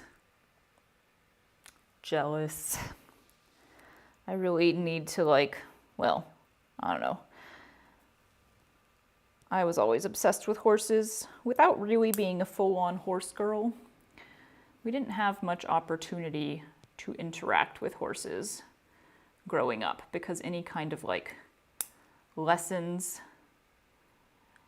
were expensive. We couldn't really afford it. So there were a few family vacations where we would do a horseback trail ride. But then the first time I got to really ride a horse was when I was in Iceland. And I don't know that I've ridden a horse since then, actually.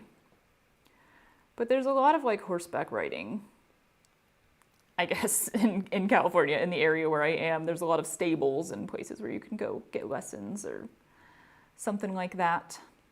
So sometimes I'm like, I need to remember that I am an adult now with an income, and I could theoretically choose to go take classes that I wanted to take when I was a child. That is an option now. Now I'm just a freaking hermit. Okay.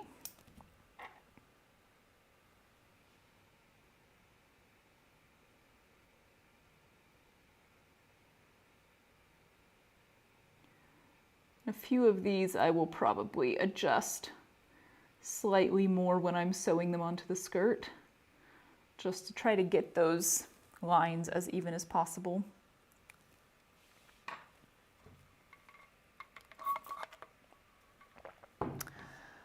Just finished Project Hail Mary. I just saw that they made a movie for that, or a movie is coming out.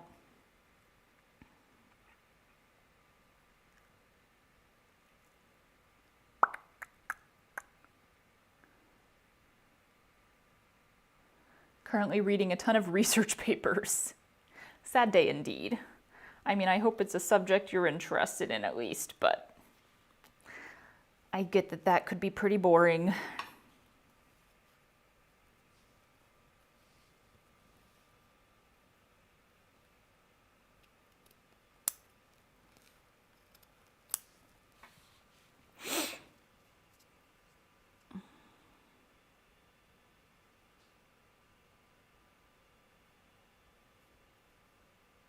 Just finished Priory of the Orange Tree. Ooh, that's a big one.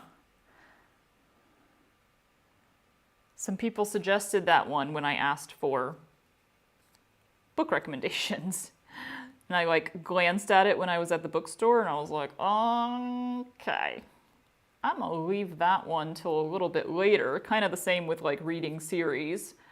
It's like, I'm hesitating before jumping into very large books right now because I am still trying to read a bunch of different authors and a bunch of different genres and stuff. So it's like really big books and series are on the later list.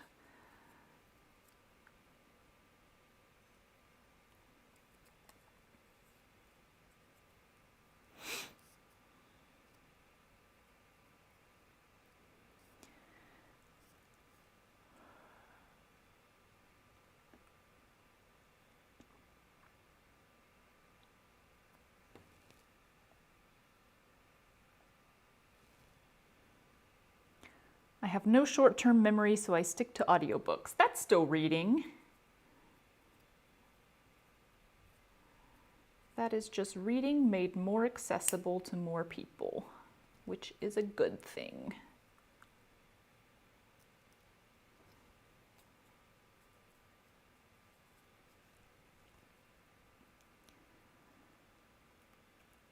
Cloven Hoof by Hyde Goody and Ian Grant. I think I can picture the cover of that book. Is that the one with the girl sitting on the broom in front of the moon? Something like that?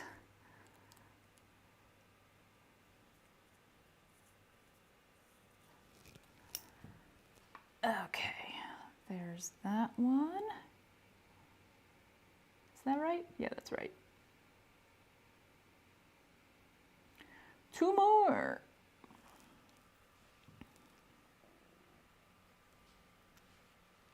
I was an in theory horse girl because I'm allergic to horses. Yeah. When you love something but you can't have it or be near it or do anything with it, you can still love it from afar.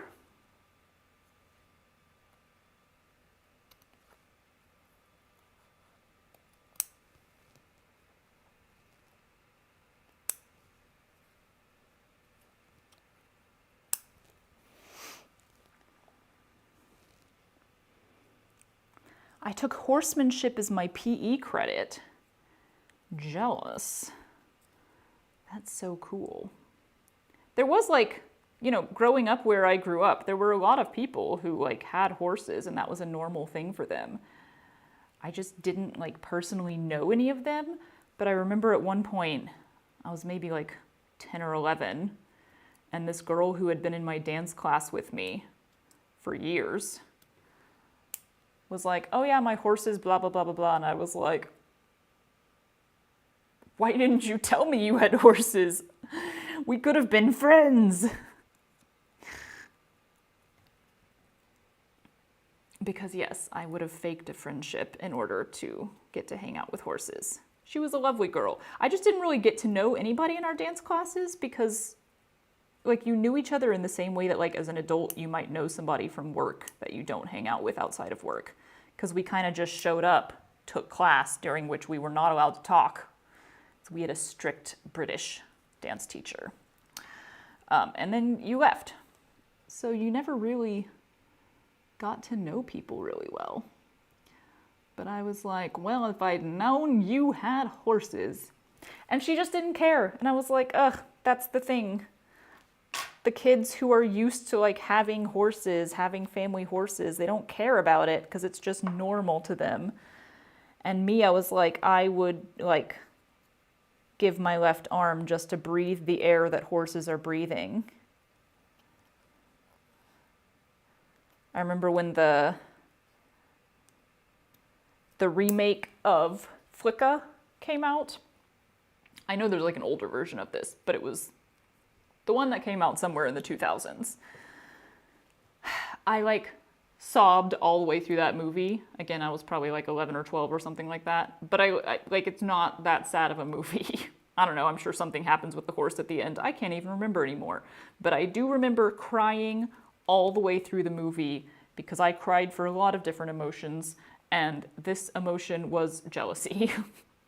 I was crying because I was mad that some people get to ride horses and some people don't. And what an unfair world that is for a 12-year-old.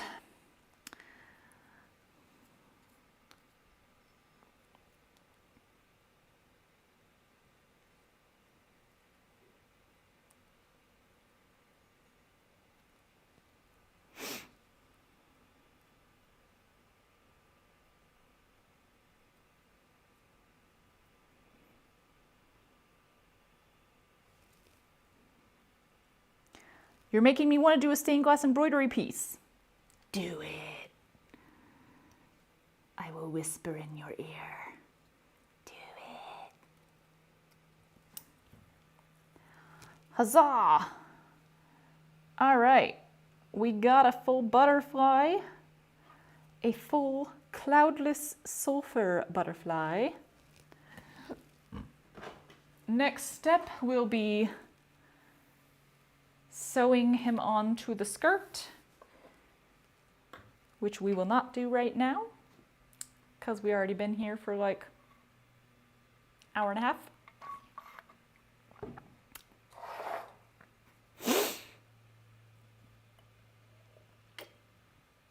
So I will go through the chat and chat a little bit and then we'll wrap this up.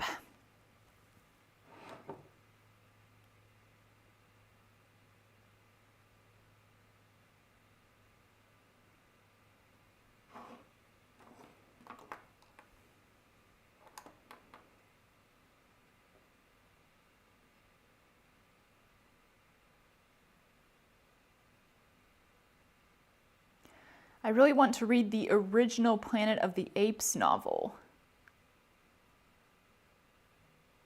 Was that originally written in French?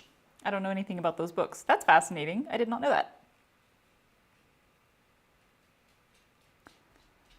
I love that horseback riding lessons were too expensive, but let's put her in ballet.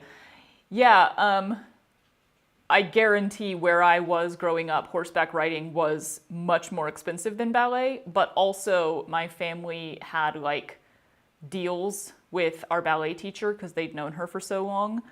Because we had 5 girls, and my mom wanted us to be in ballet because my grandmother was a ballet teacher. So it was an expense. It was an expense that I think they struggled to keep up. We had a lot of rules about things. Like how many recitals we were allowed to do. We were never allowed to do any form of dance competition stuff because it was too expensive.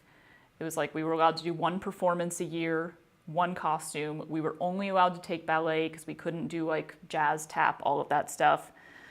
But I know even with that, with 5 girls, it was expensive to send us to ballet classes. So as much as I was not personally a fan of ballet, I do appreciate that my parents made it a priority to give us an extracurricular activity of some kind. Have you ever tried reverse applique? I think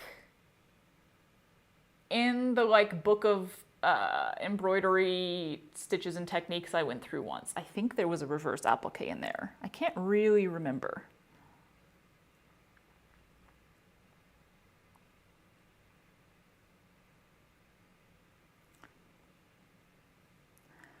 I am about to start The Summer Book by Tove Jansson. Jansson? Good title. It's like, hey, you should read me in the summer. I am The Summer Book.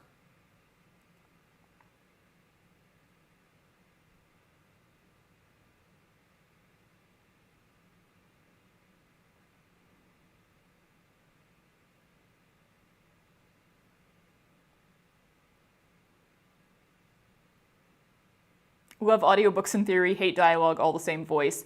Yeah, same thing. Like, I am a big fan of audiobooks existing. I think audiobooks count as reading, and for anyone who loves them, good on ya. Like, huge fan of audiobooks being a thing. I personally can't do audiobooks because I I don't like the whole book being read by the same person. Like, it's a weird middle zone of performance that really throws me off. I think I could do nonfiction better in audiobook style. I listened to the Hamilton book that inspired Lin-Manuel Miranda. It was on a road trip one time. I was like, sure, let me try this. So I listened to the entire thing. It was like 16 hours. And yeah, I could do that. So I'm not good at reading nonfiction because I typically get bored. So I should really try to get some nonfiction on audiobooks, especially lately when like I don't have any TV shows to watch.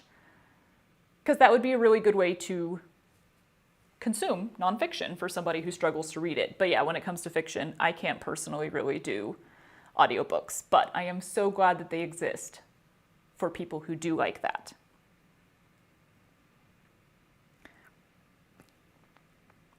Currently reading a lot of light novels. I did a lot of smallish books. Like when I was traveling, I bought a lot of smaller books, novelettes, stuff like that. And it was really nice reading through them because it was like a couple days. And they're all like, if you get good ones, they're really good stories and stuff. But then like you're not committing a month of your life or something. It's a few days and then you get to move on to another one. I was into millinery. I struggle to say this word. Millinery? Millinery. I should get back into got some hats to decorate. That'd be fun. I like randomly made a hat when I was in college one time, and I think we ended up using it in Hello Dolly. Making hats is cool. It's a fun thing.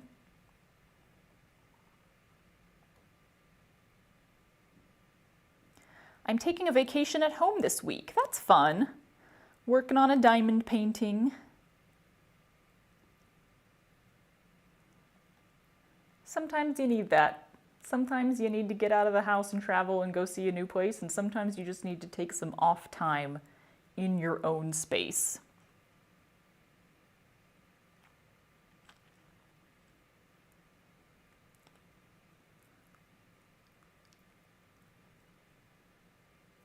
If we got an A on the tax test, then we got to go to her ranch and go horseback riding.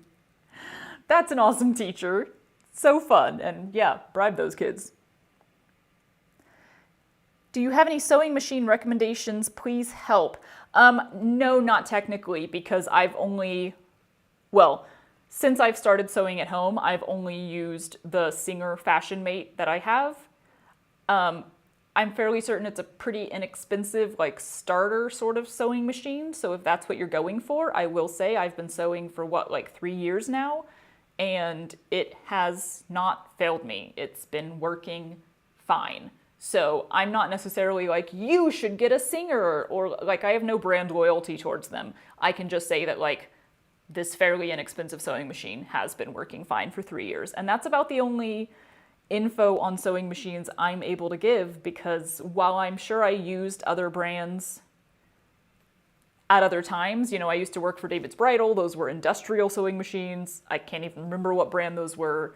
I did costuming at college. Don't remember, we had a plethora of sewing machines that had been like donated there, and half of them were broken.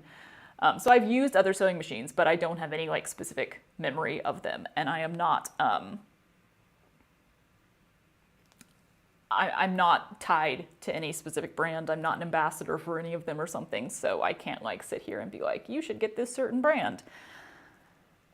But yeah.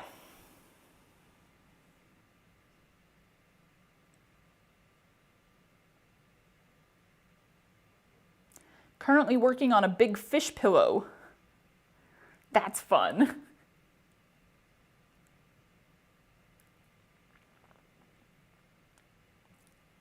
Oh yeah, full cast audiobooks. I know those are a thing. I think it's less common to be done because, way more expensive to pay for that to be done. But That'd be interesting to listen to. I don't know that I've ever...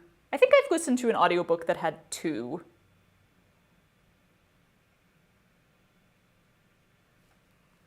Brain decided it was going to try to actually remember that. I think I've listened to one that had two different readers, but I don't think I've ever heard like a full cast one. Those just remind me of like the good old days of radio plays being a really big thing. It's kind of what they are. We just have them on demand now instead of having to, oh yeah, see, old-fashioned radio dramas. Now you can just get them when you want.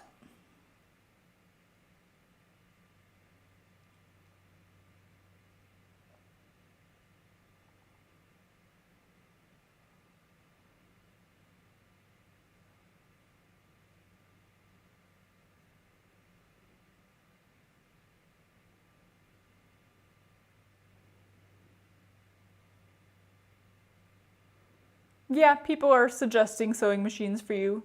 Other people are going to have way more experience and opinions with certain ones. Vintage machines don't break as easily. This is true.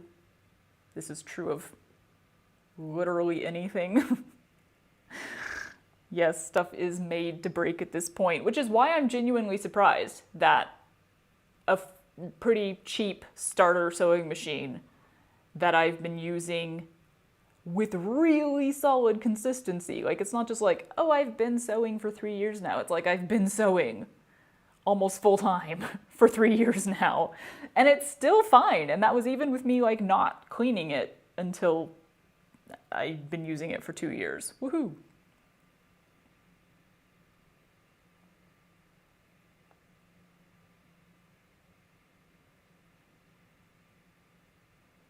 I have a Woodhouse audiobook in full cast. That'd be fun. His writing, yeah, I think would just translate. I know there was a TV show. Somebody said on here there was a TV show. I should look into that. Translates well to being read out loud. I find myself wanting to read it out loud.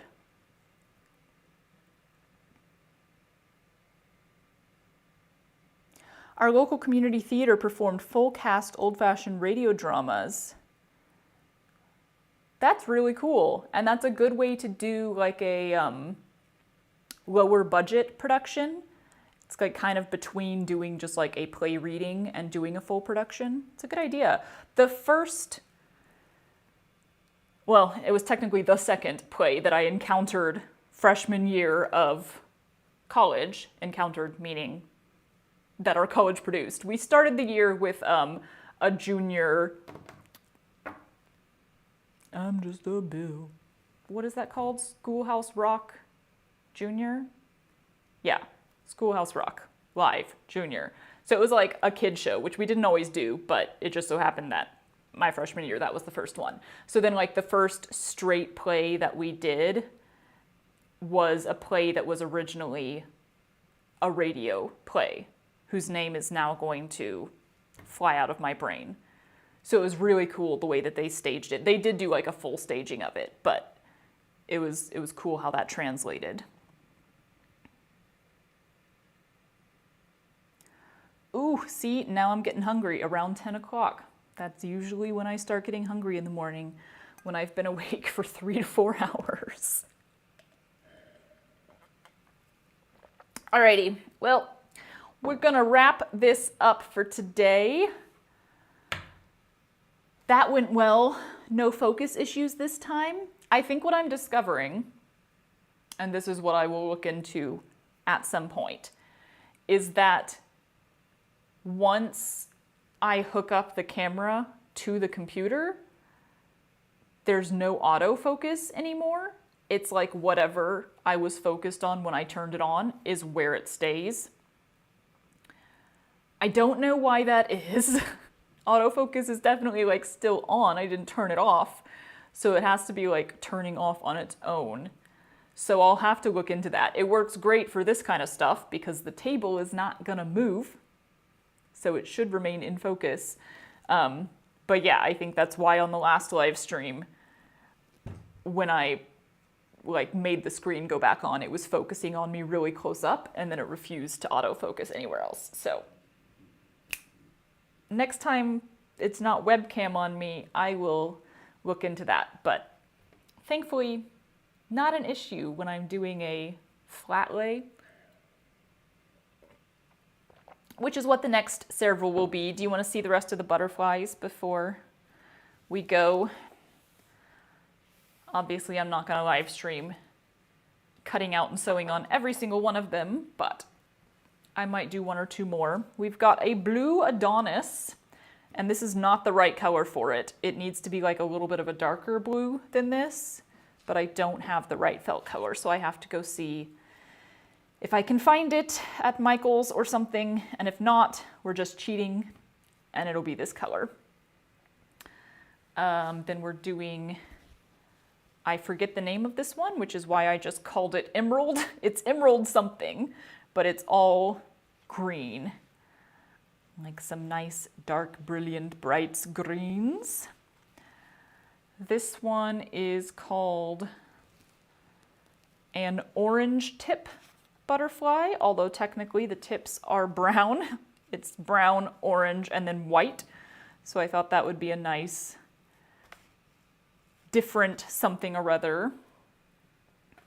I don't know the names of my beetles because I didn't save them. So I just said, this guy is teal, but he's like mostly teal on his back, and then he's got like a little bit of orange on the sides and like some dark, this might be black, but I'm gonna call it dark blue so that I don't have to use black. And then he has bright orange legs. So again, I'm probably gonna end up embroidering those later, but I put some orange here just in case I wanna try to figure that out. And then this guy is green with like some orangey brown around the outside. And actually somebody I follow who lives in the LA area just posted something on their stories this day, and it was this beetle like that had landed on their hand. And I was like, wait, I thought this was like a tropical rainforest beetle. I didn't do much research on that, so I guess not. I guess they must exist in the SoCal area. So those are the rest of my little buggy boos. And then of course I showed at the beginning, I'll show it one more time for you guys. I already have one that I stitched on the skirt.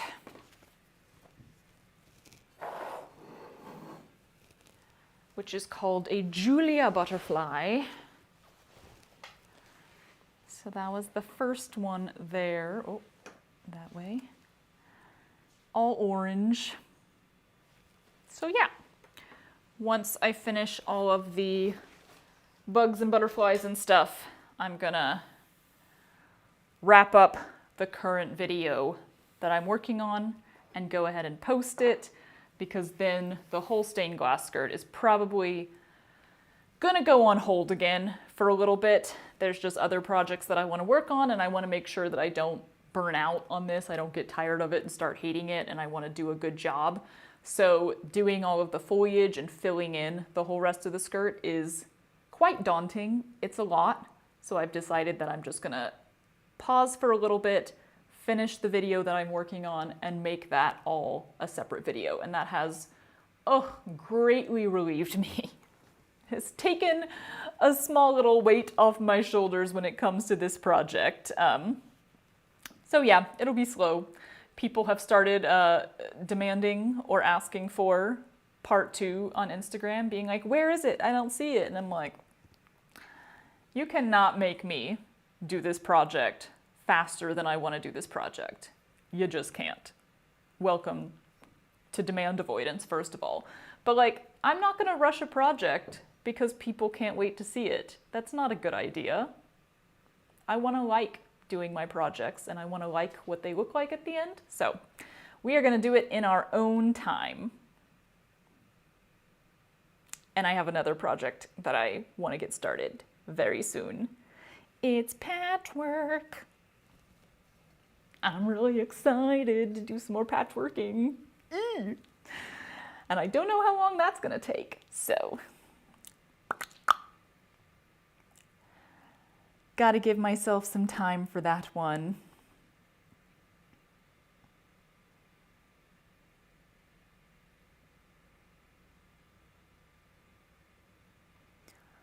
But yeah, Emerald Swallowtail. Thank you. That was the name of it.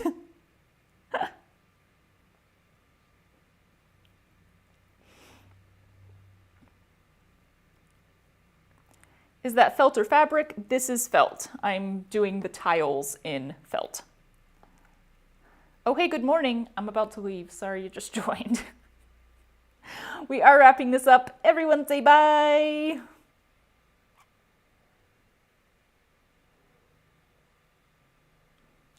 Patchwork. That's how I feel about it too. The chicken colors are so much brighter on the other camera. Yeah.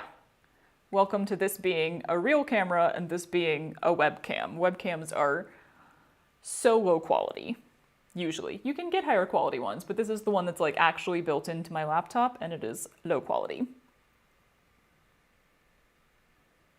Hi from Denmark.